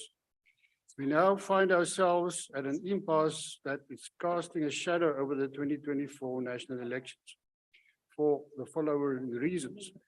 The Freedom Front Plus recognized the fact that the June 2022 Constitutional Court judgment in the New Nation Movement matter confronted Parliament with a real challenge. But to invent a system that does not exist anywhere in the world, and the Act as it stands to be amended does not protect the vote of equal value. Agbare voorsitter, ironies genoeg word die meeste swak diens en dienslewering ervaar in plaaslike regering waar daar juis 'n gemengde stelsel is tussen 'n kiesafdeling en proporsionaliteit. Wat eintlik moet gebeur is dat politieke partye verantwoordbaar gehou moet word en dat hulle lede wat nie hulle werk doen nie moet verwyder en dat die kieserspubliek nie moet stem vir 'n politieke party wat hulle val nie. Chair, although the Freedom Front Plus is in favor of a proportional voting system for South Africa, the Act as it stands will most probably be challenged once again in the Constitutional Court. The Freedom Front Plus therefore rejects the bill. Thank you, Chair.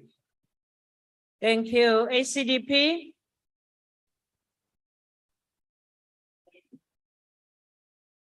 Thank you, House Chair. House Chair, following the New Nation judgment, the Ministerial Advisory Committee on Electoral Reform explored a variety of options and consulted various stakeholders, including the ACDP.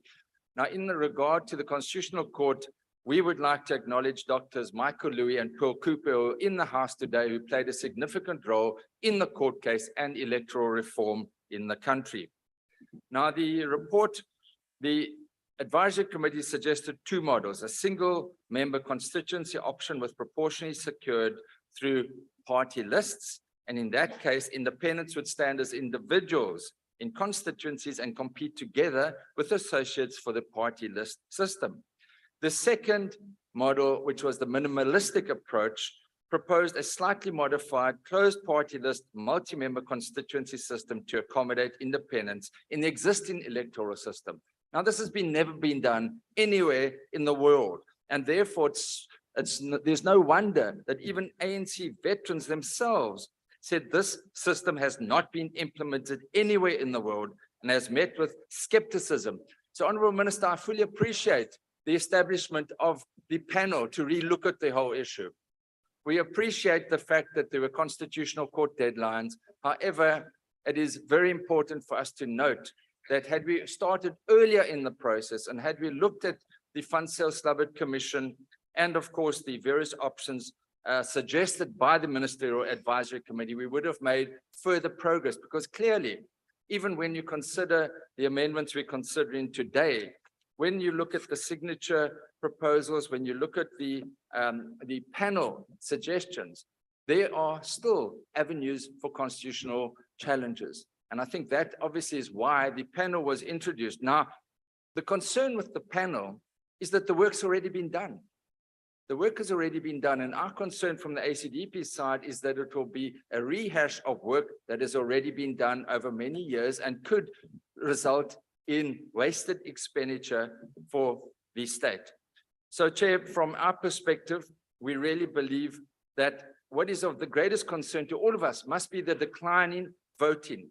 When you look at the youth, it's a matter of great concern. Less than half of all eligible South Africans cast a vote in the 2019 elections. Of the total of just over 40 million eligible voters in 2021 elections, more than 13 million did not even register. Surely, more meaningful electoral reform would have gone, the AC believes, a long way to address this worrying decline. More meaningful electoral reform, as former Minister Vali Musa said, should have been done, and having neglected it from our side, he says it's like a person driving a truck that has fallen asleep behind the wheel. Sadly, the ACDP, whilst commending the progress Thank you that has very been made, much. we will not be able Your to time is support now this. up. I thank you. UDM. Thank you very much, Chairperson. From our side, we see this as work in progress, and that all that has been achieved so far is not cast in stone. We should allow, and an attempt to level the playing field somewhat has been made, and to reduce barriers to entry to independent candidates and other people who are going to be contesting. And in view of that fact, notwithstanding the fact that obviously more work needs to be done insofar as ensuring that the verification process has to begin, work around that has to be tightened up to ensure that there's some verification process. Other than that, we're saying with those issues, we support the bill. Thank you. ATM. ATM. Good. Good. NFP. NFP. AIC. Chair, as we said in October last year, Honorable Chairperson, the African Independent Congress has no intention to support this bill in its current form. In our response to the Electoral Amendment Bill before this Assembly in October last year, we expressed our reservations to this bill. We said the bill doesn't reflect the spirit of the judgment of Constitutional Court insofar as promoting the constitutional requirement of proportionality. Our stance has not changed. Given the fact that the National Council of Provinces merely tinkered with the bill, the NCOP merely performed a cosmetic exercise. The following makes this clear. Independent candidates' votes would still be discarded if they reach or cannot reach a particular threshold. As we said in October, it is imperative for this Parliament to strive for a rating that does not truncate the full effect of any of the rights afforded by Section 19. The NCOP introduces a new section which requires both independent candidates and political parties to produce signatures totaling 20% of the quota for a seat. But we know that introducing a new political parties alongside independent candidates doesn't address the absurdity of having a high watermark threshold of 20% ratio in order to contest elections. We noted the inclusion of Section 23 to the bill, which establishes an electoral reform consultation panel to investigate consult on and make recommendations in respect of potential reforms of the electoral system. Honorable Chair, this cosmetic change was never canvassed before this House, nor did the courts order this Parliament to change the current electoral system. As we said before, we agree with the Minister of Home Affairs that the judgment was never about electoral reform. The established electoral reform consultation panel therefore contradicts both our understanding of the judgment and what the minister himself said.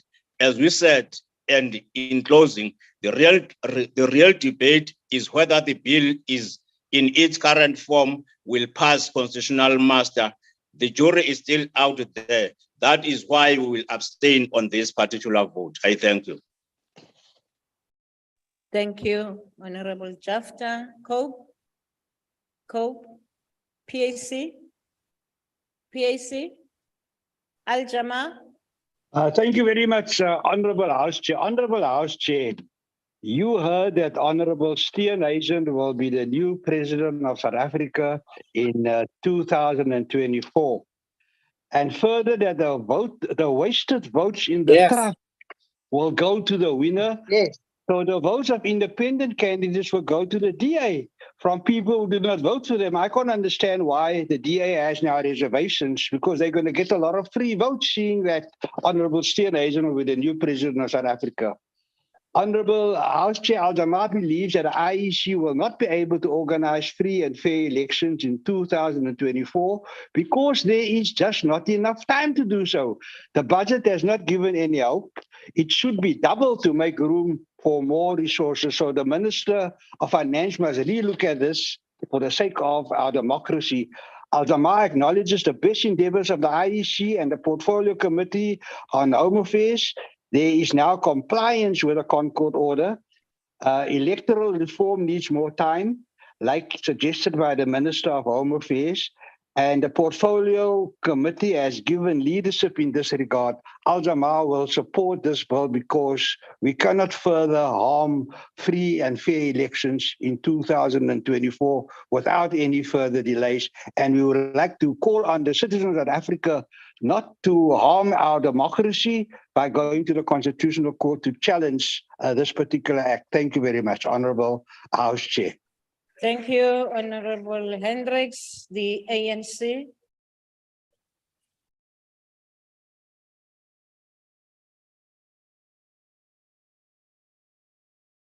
Thank you, House Chair. The DA was at pains when we were processing this bill, simply because they've chucked out many of their capable Black leaders out of their party. Now they are worried that the same individuals will come and contest their votes in their base.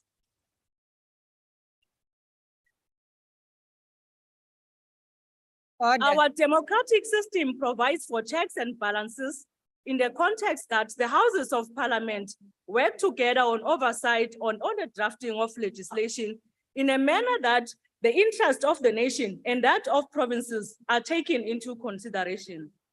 It is against this background that we are here today to support the amendments made by the NCOP on the Electoral Amendment Bill. The two substantive amendments relate to the lowering of the threshold for registration by both political parties and independent candidates to participate in the elections. The other amendments is the introduction of the electoral panel that will start a process to reform of our electoral system. I pity the EFF. They had failed to make substantive or meaningful contributions in the committee during the processing of the bill. They come here and want to grandstand and want to make comments outside of the processing of the bill. I pity you. As the ANC, we are guided by our principle and policy positions outlined in our constitution and also codified in the Freedom Charter. Amongst other things, the Freedom Charter provides that the people shall govern and that no government can claim legitimacy unless it is based on the will of the people. Don't mind, proceed. Honorable members, stop. Honorable members, please don't concentrate We on have them. Please proceed. listened to the submissions made during the public hearings and made considerations as we decided on the bill and the comments that were made by the people. The bill therefore reflects what the people would have said in the public hearings, as well as our role as legislators to develop a bill that will best cater for the interest of our people. As we traverse the path of strengthening our constitutional democracy, the courts will assist the nation in clarifying better certain provisions in the Constitution that our people should continue to give meaning to our constitutional democracy. It is important to state that, to make a point that the Constitutional Court judgment on this matter of independent candidates did not prescribe an electoral system that Parliament should consider, but rather the Constitutional Court ordered that independent candidates should be allowed to register and participate in the elections. It is important to highlight this point, as there has been some confusion or misunderstandings in the society about what the court judgment ordered Parliament to do. Perhaps let me reiterate what the court said on this matter. The court declared Section 57A of and Schedule 1A of the Electoral Act unconstitutional and invalid. B, declared that the Electoral Act is unconstitutional because it omits to regulate the position of individuals standing for election at the national or provincial level, and ordered Parliament to act on these orders. The Constitutional Court, as we said, did not prescribe the kind of electoral system that should be established going forward. It is in this regard we took immediate feasible option in ensuring that the registration and participation of independent candidates, it is introduced in the Electoral Act. We affirm the amendments by the NCOP on the establishment of the electoral panel to look into the matter of the electoral system that the South Africa can adopt going forward.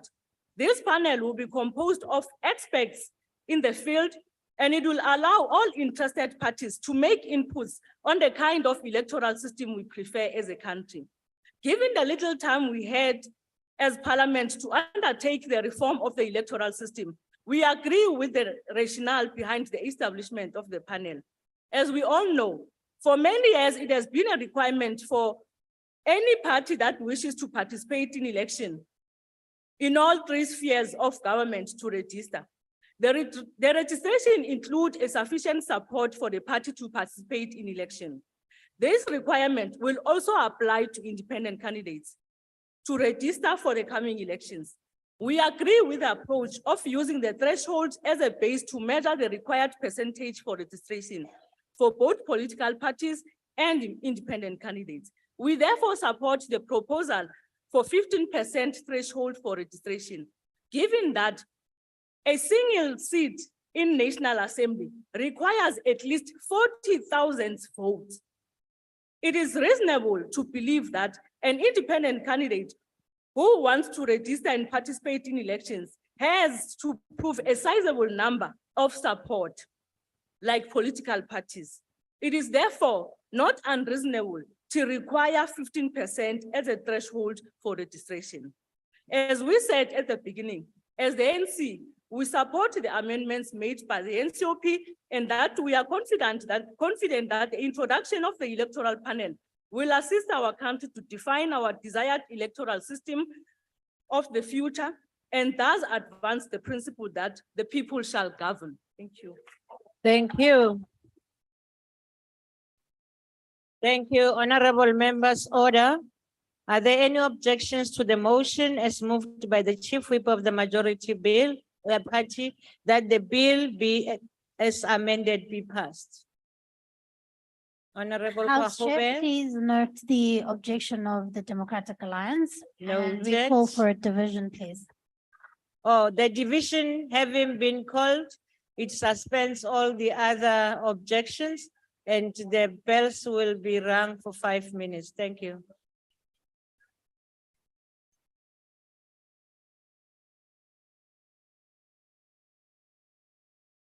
Recording stopped.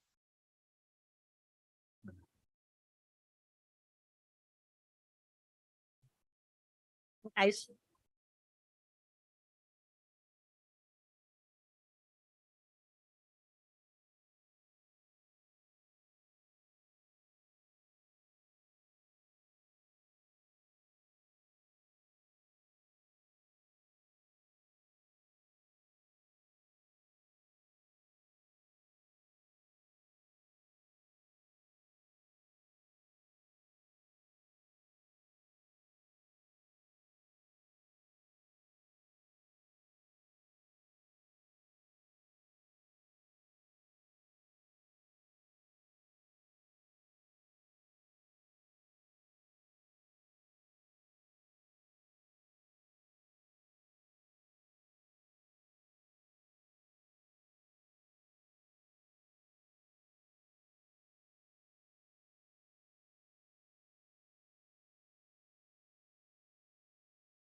The speaker has determined that in accordance with the rules, a manual voting procedure will be used for this division. Firstly, in order to establish a quorum, I would like the table to confirm that we have the requisite number of members physically present in the chamber and on the virtual platform to take this decision. Okay, thank you. Party whips will then be given an opportunity to confirm the number of their members present and indicate if they vote for or against the question.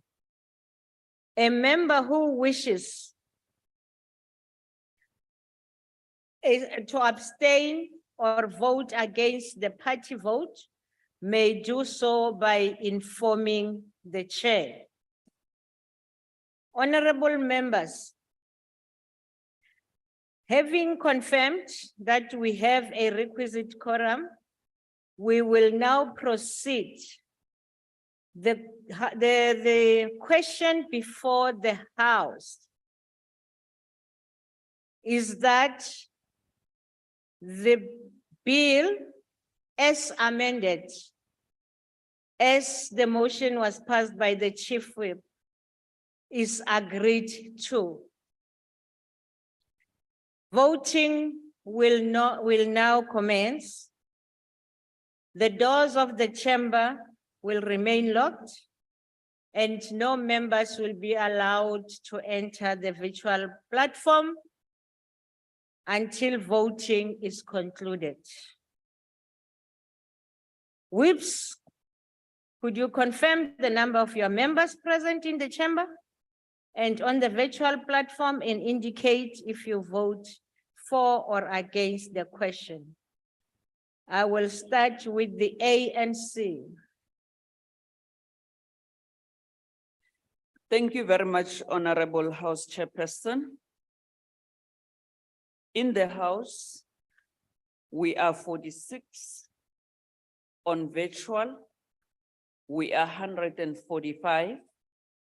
The total is 191 voting in favor. Thank you. Thank you. The DA?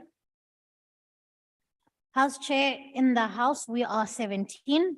Online, we are 48. In total are 65 DA members voting against. Thank you. The EFF? House Chair, inside the House, we are 15. On virtual, we are 10, total of 25, voting in full support of the vote. Thank you. Thank you. IFP? Thank you, House Chair. In the House. Order, honorable members. In the House, we are 3. On virtual, we are 4, which totals 7. We are voting against. Thank you. FF Plus? Thank you, House Chairperson. We are 4 members in the House, 3 members on virtual. That's a total of 7 voting against. Thank you. ACDP? Thank you, House Chair. We are 1 online, 1 in the House voting against. Thank you. Thank you. UDM?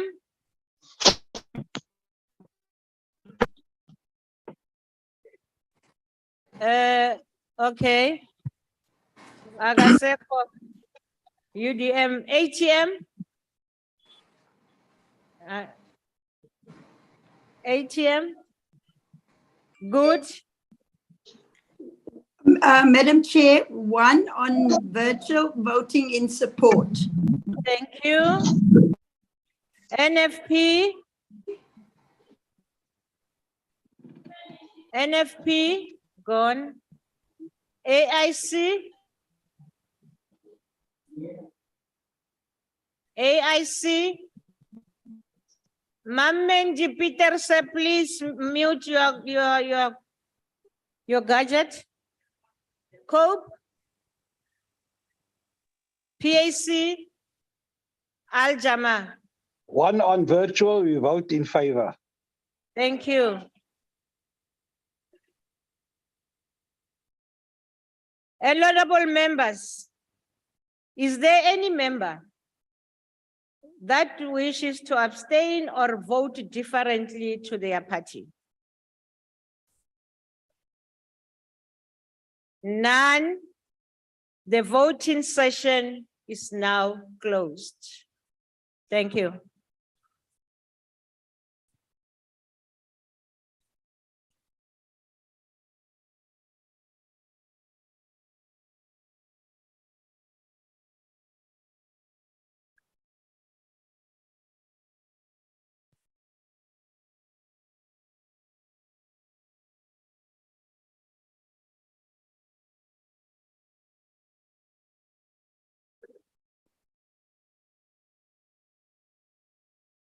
Honorable members,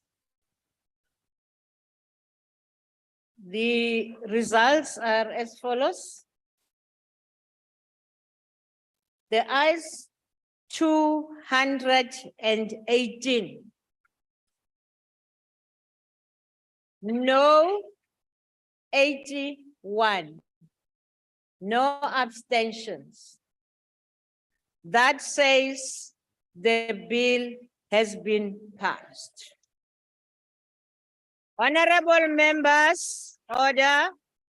The bill will be sent to the President for assent. Thank you very much. I will allow the Secretary to read the last order of the day.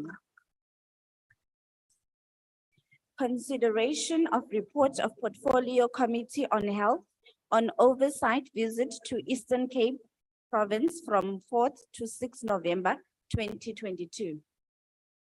I will now invite the chairperson of the committee, Honorable Dr. Jacobs, to introduce the report.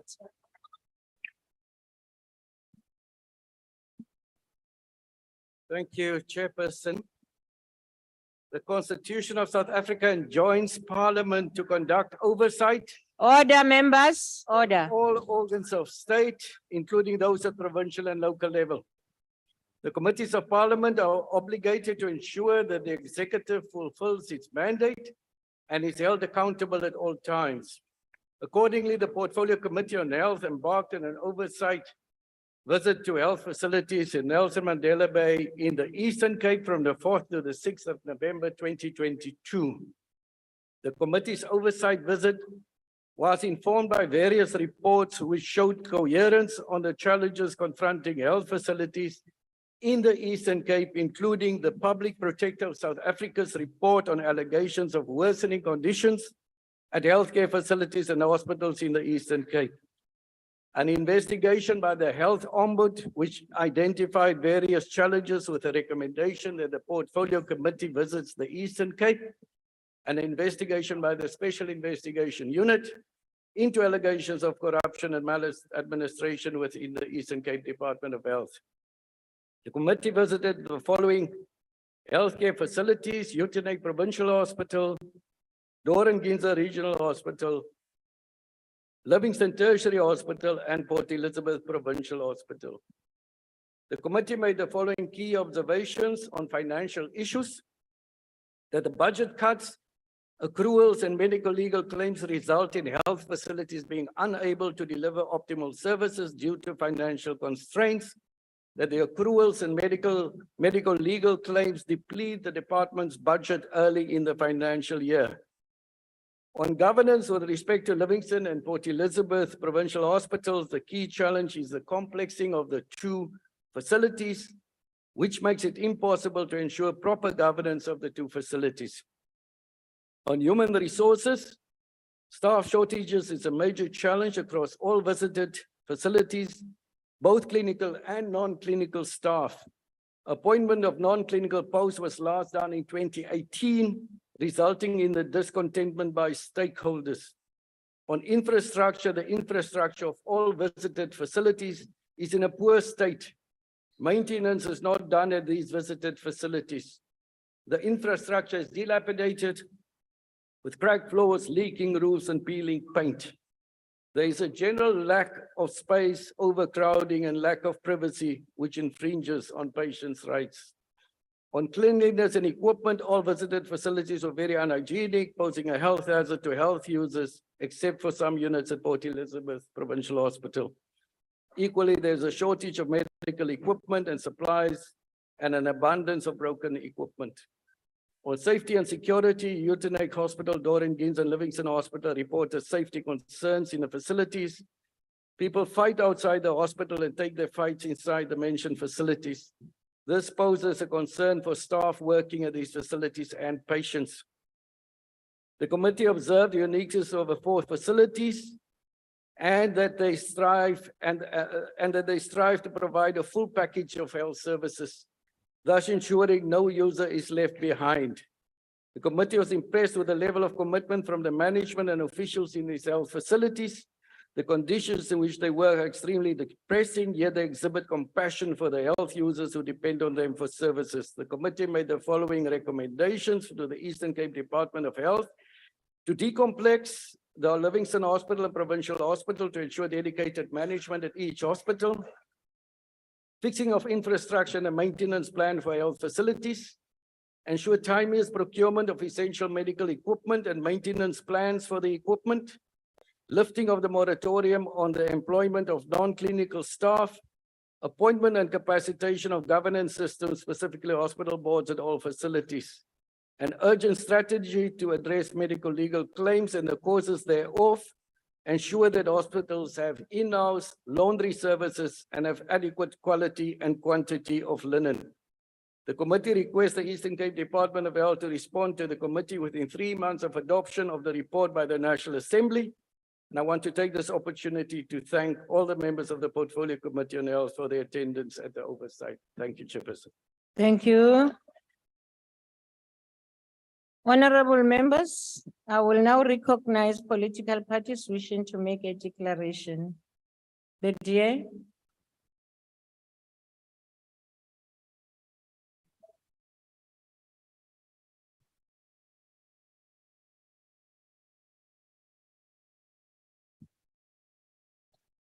Thank you, Health Chairperson. Firstly, the DA would like to take the opportunity to thank the Health Ombudsman and the Public Protector's Office for acting on the DA's request to investigate healthcare services within the Eastern Cape. The outcomes of these investigations prompted the Health Committee's oversight visit. The DA had visited these hospitals in the Eastern Cape.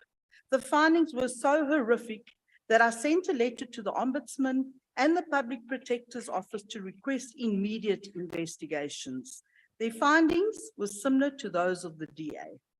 Newborn babies that died in overcrowded and unstaffed wards, waste material in the corridors of the hospitals, sluice rooms in terrible states, bathrooms and toilets that were not fit to be used by patients, massive shortages of nurses and doctors, equating to 1 nurse per 50 patients. Nurses working in neonatal ICU, but not trained to give the necessary care, shortage of water supply, just to mention a few. The Health Committee embarked on the oversight to Uitenhage Provincial Hospital, Dora and Giza Regional Hospital, Livingston Tertiary Hospital, and Port Elizabeth Provincial Hospital after receiving reports from the Ombudsman and the Public Protector, where we observed the following issues. Acting CEOs at hospitals. Within Livingston, the CEO did not reside in the Eastern Cape, costing the department extra for accommodation. Hopefully not another case of cadre deployment. Nurses' residents in an appalling condition, severe shortages of medical staff. Many theatres were dysfunctional, autoclaves aren't in working order, and in the ENT theatre in PE had no access to lighting, and surgeons were forced to operate under the lights of their cell phones.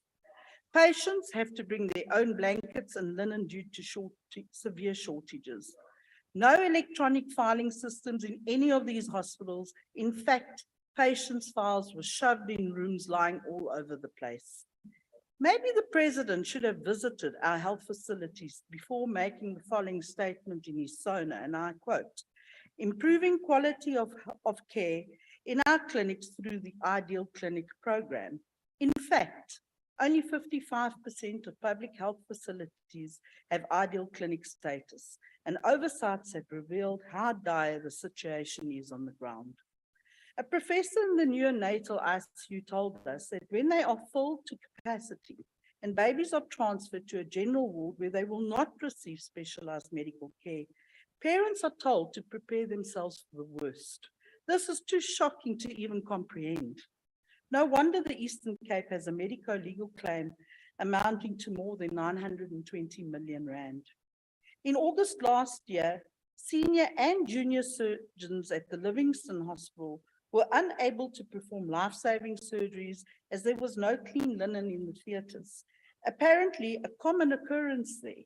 No wonder surgeons refuse to stay in such conditions, unable to do their jobs and provide the kind of healthcare the citizens of the Eastern Cape so deserve. Some patients have been maimed, while others have had amputations as a result of delayed surgeries because the department failed to pay major suppliers. Some payments have been outstanding for over 3 years. This compromises emergency medical care and also brings small business to its knees. In his SONA reply, the president said, and I quote, "We will therefore progressively implement the NHI as soon as the necessary legislation is approved in Parliament." Yet, his own Minister of Finance and Health have stated that there is no money to implement NHI, something Minister Pachler will surely deny later. But semantics will not change the country's fiscal reality. In fact, not one mention of the financing of the NHIs and its implementation in the budget speech yesterday.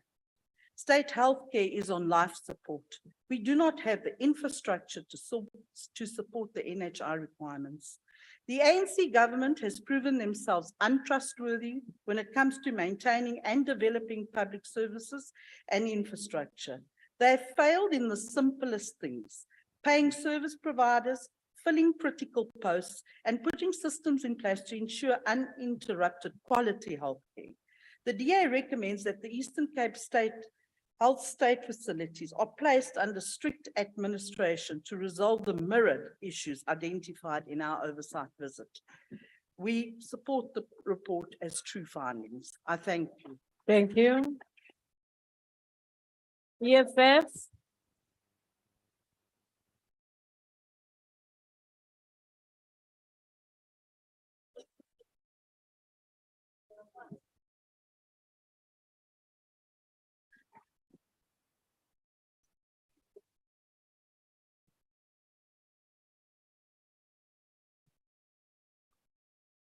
Proceed, Naledi. Thank you, Chairperson. The oversight conducted on the 4th to the 6th of November 2022 at selected health facilities in Gqeberha and Karega in the Eastern Cape Province was necessitated by the challenges revealed by the Health Ombuds and the Office of the Health Standard Compliance, including the findings from the investigation by the Public Protector of South Africa on allegations of worsening conditions within health facilities and hospitals in the Eastern Cape Province. Doranginza Regional Hospital, Uitenhage Provincial Hospital, Livingstone Tertiary Hospital, and Port Elizabeth Provincial Hospital were visited, and the following were amongst the challenges that they face. The neonatal facility at Doranginza accommodates about 40 beds only. This is far below the demand, and the repercussion of this crisis includes neonates transmitting diseases to each other because they share beds. On arrival on this earth, it is apparent that their lives do not matter. The demand for services far outweighs the capacity to deliver them to health users. This results in unwarranted backlogs, patients being turned back from facilities, and their constitutional right to accessing healthcare being ignored. The hospitals are not fully compliant with the Mental Health Act. When our people succumb to the brutality of depression through suicide, Minister Joe Pachler must know that he's an active contributor as a minister because he fails to see the realization of prioritizing mental health. Infrastructure is aged, with roofs leaking and falling into the hospital. However, the money meant to deal with infrastructural challenges is used, and yet has never reached the affected hospitals and clinics. Shortage of ambulances, inadequate equipment, accommodation shortage for nursing and clinical staff. Hospitals are unable to procure portable X-ray machines due to lack of capital budget. Non-functional conditional systems, acute staff shortages, including unfilled nursing positions, shortage of ambulances, and newborn infants dying daily in overcrowded and understaffed wards. The visit confirmed the report of the Health Ombuds and the Office of the Health Standard Compliance and the Public Protector of South Africa on allegations of the worsening conditions within the health facilities in the Eastern Cape province. It was noted with disgust during the walkabout, the overcrowding in the hospitals where the ventilation was extremely poor. It is evident that our people come to hospitals with one illness and leave with two more illnesses because of poor ventilation and overcrowding. In all the facilities visited, dirty and bloodied linen was lying all over the buildings, including unused or broken beds scattered outside or in passages. There were no store managers to respond to these issues, despite that there are appointed store managers who receive a salary from the department. They only report to work in the instance that there's an oversight visit by officials. One of the acting CEOs had a posh accommodation paid for by the provincial department. That kind of money should have been used to hire extra staff, as there occurred acute staff shortages as well. The infrastructure crisis is one that requires urgent attention, as it was visible in all facilities visited and is a real danger to those using it, including ailing persons. It is unacceptable that places of health, emitholampilo, dirt, stench, and fluids oozing everywhere at every corner is normalized. In addition, these occurred shortage of ambulances in general remain an issue. Not forgetting that in 2021, the Eastern Cape Health Department had awarded a failed 10.1 million rand to scooter tenders that was declared invalid and unlawful by the SIU. We therefore welcome the 3-month period given to the province to make considerable changes. The EFF supports the report on oversight visit to the Eastern Cape hospitals. Thank you. Thank you. IFP.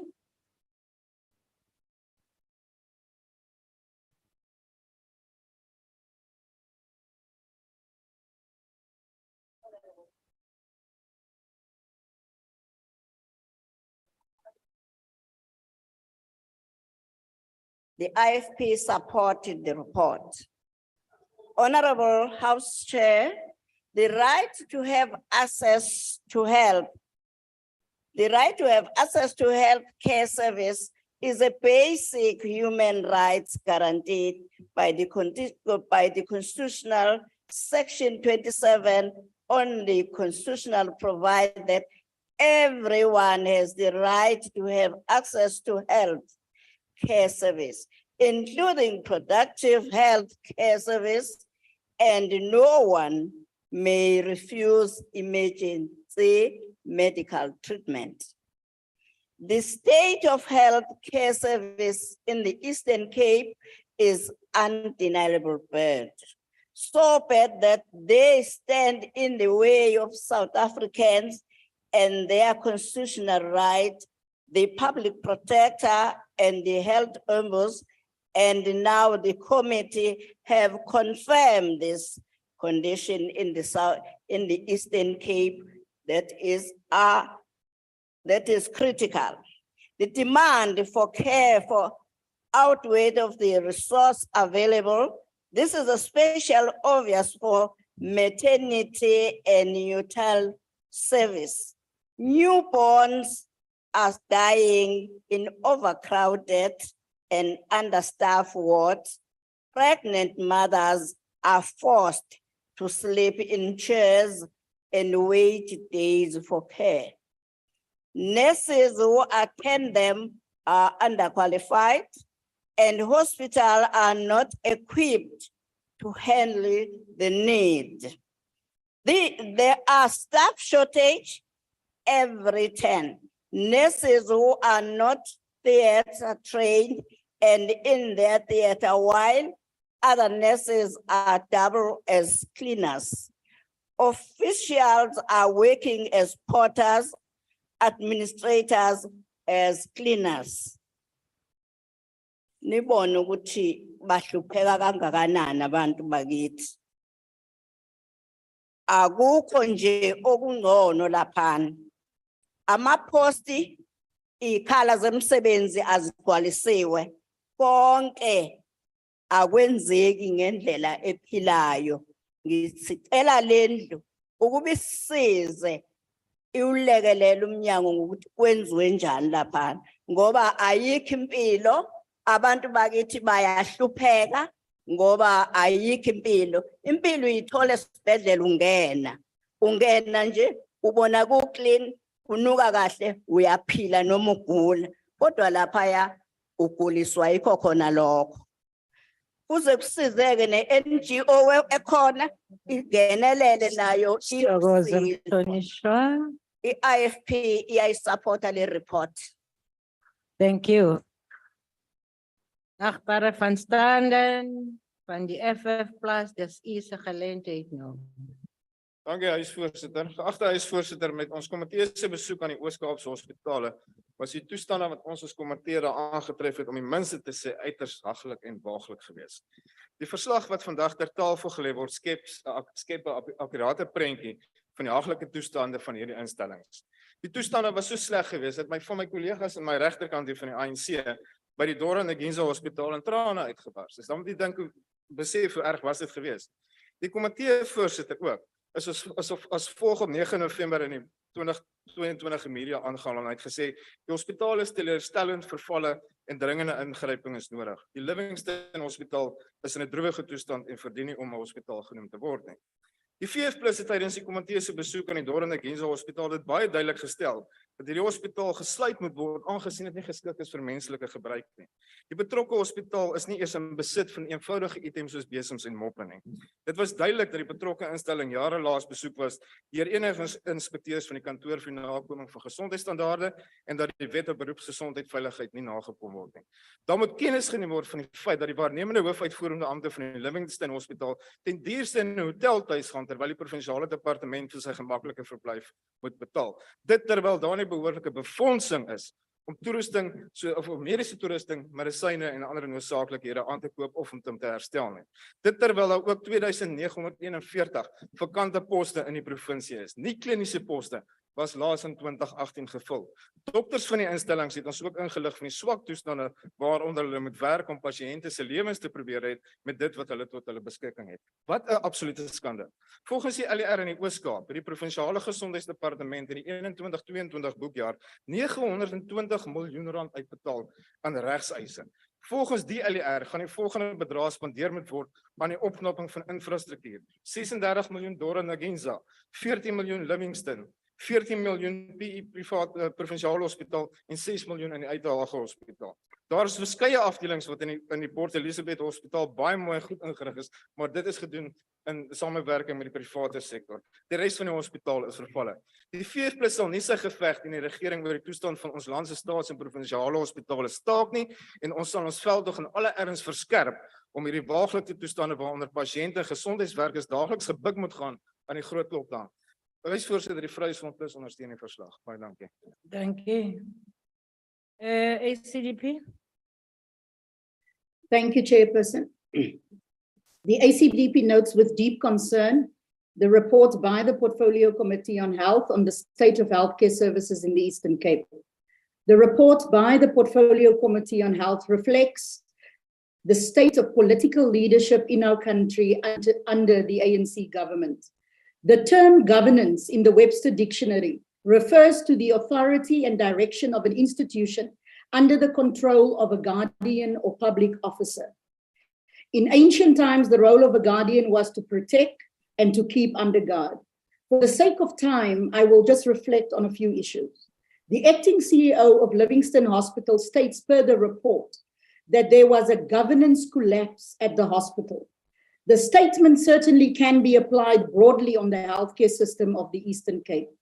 It is devastating to read in a democratic South Africa, pregnant women having to sleep on chairs, a waiting list for C-section and with a list up to 30 patients daily, resultant in adverse outcomes and increased mortality rates in births. In other words, mothers are going home without a baby in her arms because of poor healthcare.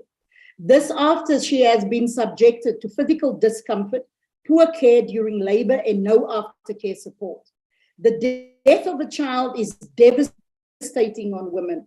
We cannot make grand statements on GBV without considering the impact of poor healthcare services as portrayed in this report on women in the same way. When you read that at Livingston Hospital, there are severe staff shortages at the ICU, with patients skipping doses of medication and one nurse per 15 patients, that there are no head of a department, Read it within the context of a government who committed itself to improve health outcomes for women, who committed to advance the economic empowerment of women, and who prides itself as pro-poor and pro-women. When you read that oncology machines were not working and 100 million rand is needed for repair, consider the fact that every cancer patient is a breadwinner and a contributor to our economy.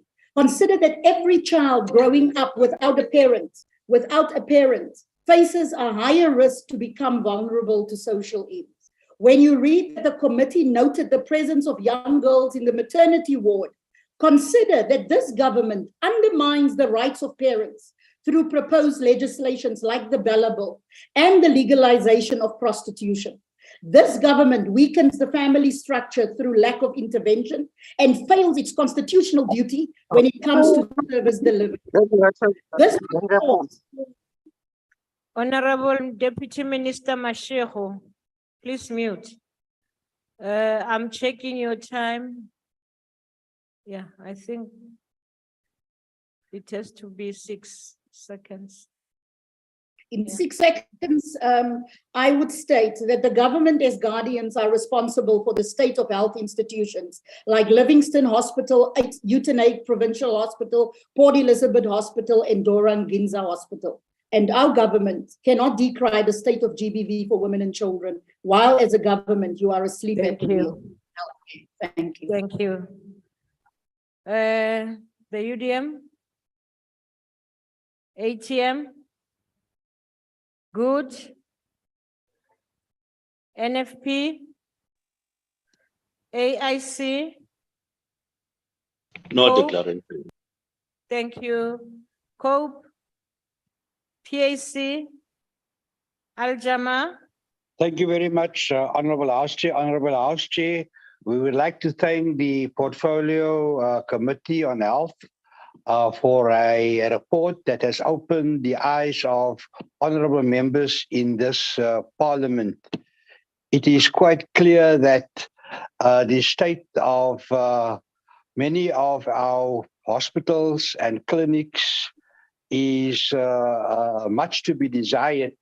So I don't know, Honorable Speaker, when the Health Committee visits again, that you will give them brooms and mops to take with, because then they can also then assist the hospitals instead of just coming up with a report. Aljama is very disappointed that the Minister of Finance has not implemented the policy of the African National Congress and later the policy of government to launch the NHI, and has now put it on hold forever and forever. Amen. Doesn't the policies of the ruling party count anymore? We in the opposition benches, we were looking forward to universal health care, and I don't know why the Minister of Finance is holding back. Maybe he has some other plans for the money that was budgeted for NHI, and also maybe there are other hidden agendas with regard to that. I think it's very disappointing that after listening to this report, that part of South Africa is most probably better served than many other parts of the country. So women especially are suffering quite a lot. We heard that they are in pain. We are going to celebrate International Women's Day very soon.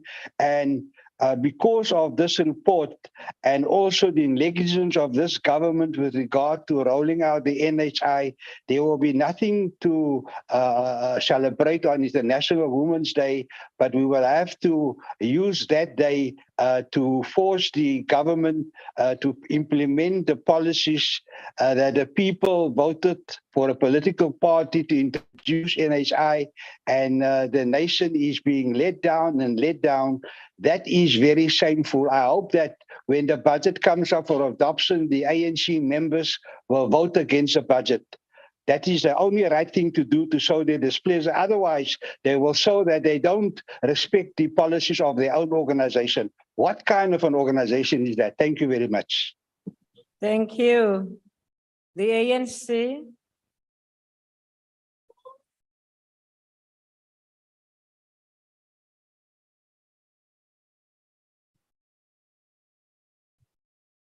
Thank you, Chairperson.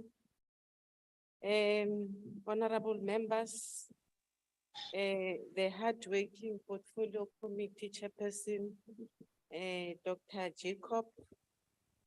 The ANC remains dedicated to the various oversight processes that are in place in order to ensure that government is held accountable through parliamentary portfolio committee. Ma'am Kela. Honorable Masonto. Please. I'm mute. muted, Chair, but Ah. it's just appearing. Besingeke sikuzwe nangabe umutile. Qhubeka ma. Just don't talk. Don't do anything. Proceed. Proceed. This including visits to provinces and interacting with communities and public servants at the coalface, making sure that service delivery occurs in accordance with the law. The Portfolio Committee on Health conducted an oversight visit to Gqeberha in the Eastern Cape in November 2022.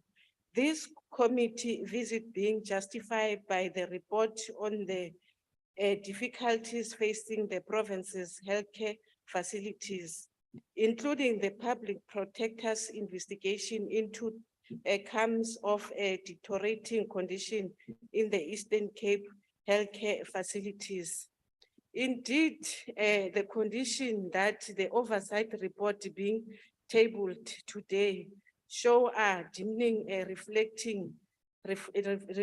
reflection of the state of the hospitals in that province, but mostly important, provide the perspective on the nature of challenges that plague the public health sector in South Africa. The facilities that we visited show that there are structural issues that have permitted to nerve the healthcare in the province. A lot of the issues highlighted in the report across four hospitals visited are linked to infrastructure, medico-legal services, and how patients experience a service in public facilities, among others things. As African National Congress, we are committed to the principle of access to quality health services for all.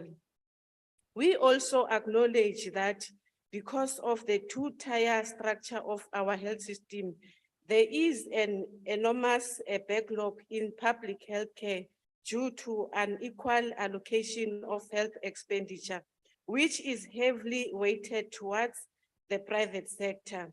We also note the issue related to budgetary constraints that confront the provinces as articulated in the report. This, of course, in line of the other governance irregularities that may exist in the public service in general. We realize the impact that the state of health service has had on the working class in the province, especially women, youth, and children.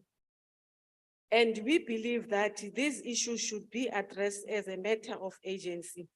The report highlights that the workers in the facilities visited are highly committed and selfless individuals who strive to ensure that healthcare users receive care needed within experience constraints. However, the systematic governance challenges exist, continue to place a heavily burden health workers as consequences affect service delivery of health services. In our recognition of the various processes that we have unfolded since the public protector's report, we want to use this opportunity to emphasize that we need more stringent financial management in the Eastern Cape Department of Health. We note the budget that has been committed towards infrastructure improvement in both hospitals and community health centers, and expect that the implementation of highlighted programs will be successfully implemented within this administration. ANC notes the engagement between managers, senior managers in the province, including MEC and HOD. And we welcome the turnaround strategy that was tabled, and we expect that it will be implemented speedily. And as a result, moving the quality healthcare services provided in the hospitals visited across other facilities. We believe that this turnaround strategy alongside the President's declaration to root out corruption will assist in strengthening the public health sector in Eastern Cape. We also note the Minister of Finance allocation of 23 billion towards health, and are convinced it will contribute to further improvement of the quality of health services in the province can be provided to its residents. But Chairperson, I'm not going to leave the podium before I also correct something. It's not true that the DA requested the public protector and also Ombud to go to Eastern Cape. That's not true. You are misleading the society. You are misleading the country. The public protector came to the portfolio and report that as portfolio committee members, we must go and see the condition of Eastern Cape. Hence, we went to the Eastern Cape. But also the other issue that I want to clarify, Honorable Chirwa, I know that you were not part of the committee, the visit, but some of the information we are just misled that you have presented to us is not true. And also, Mamuhlengwa, abantu bayaphila Eastern Cape. People are alive in Eastern Cape. There is no such that you are saying. There are people there, and they want to make sure that. Mam Komani, what is it? It's translation. Oh, okay. No, I thought, proceed. Of course, we understand, Chairperson, ukuthi i-opposition party bavele bame apha bazothetha izinto ezingekhoyo Isikhathi sakho siphelile, siyathokoza. base-South Africa.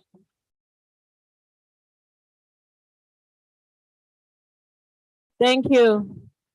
I will now recognize the Chief Whip of the Majority Party. Thank you very much, House Chair. House Chair, I move that this report be adopted. Thank you very much. Thank you. The motion is that the report be adopted. Are there any objections? None. No objections. Agreed to. Honorable members, before we adjourn, it is not good that we will always remind members to observe the decorum of the House. Let us get used to it that as soon as the House is adjourned, all members stand and the maize is taken out, followed by the officer presiding whilst you are standing. And when it is out and the officer presiding is out, you can then leave the chambers. Can we get used to doing that for the decorum of the House? Thank you. That concludes the business of the day, and the House is adjourned.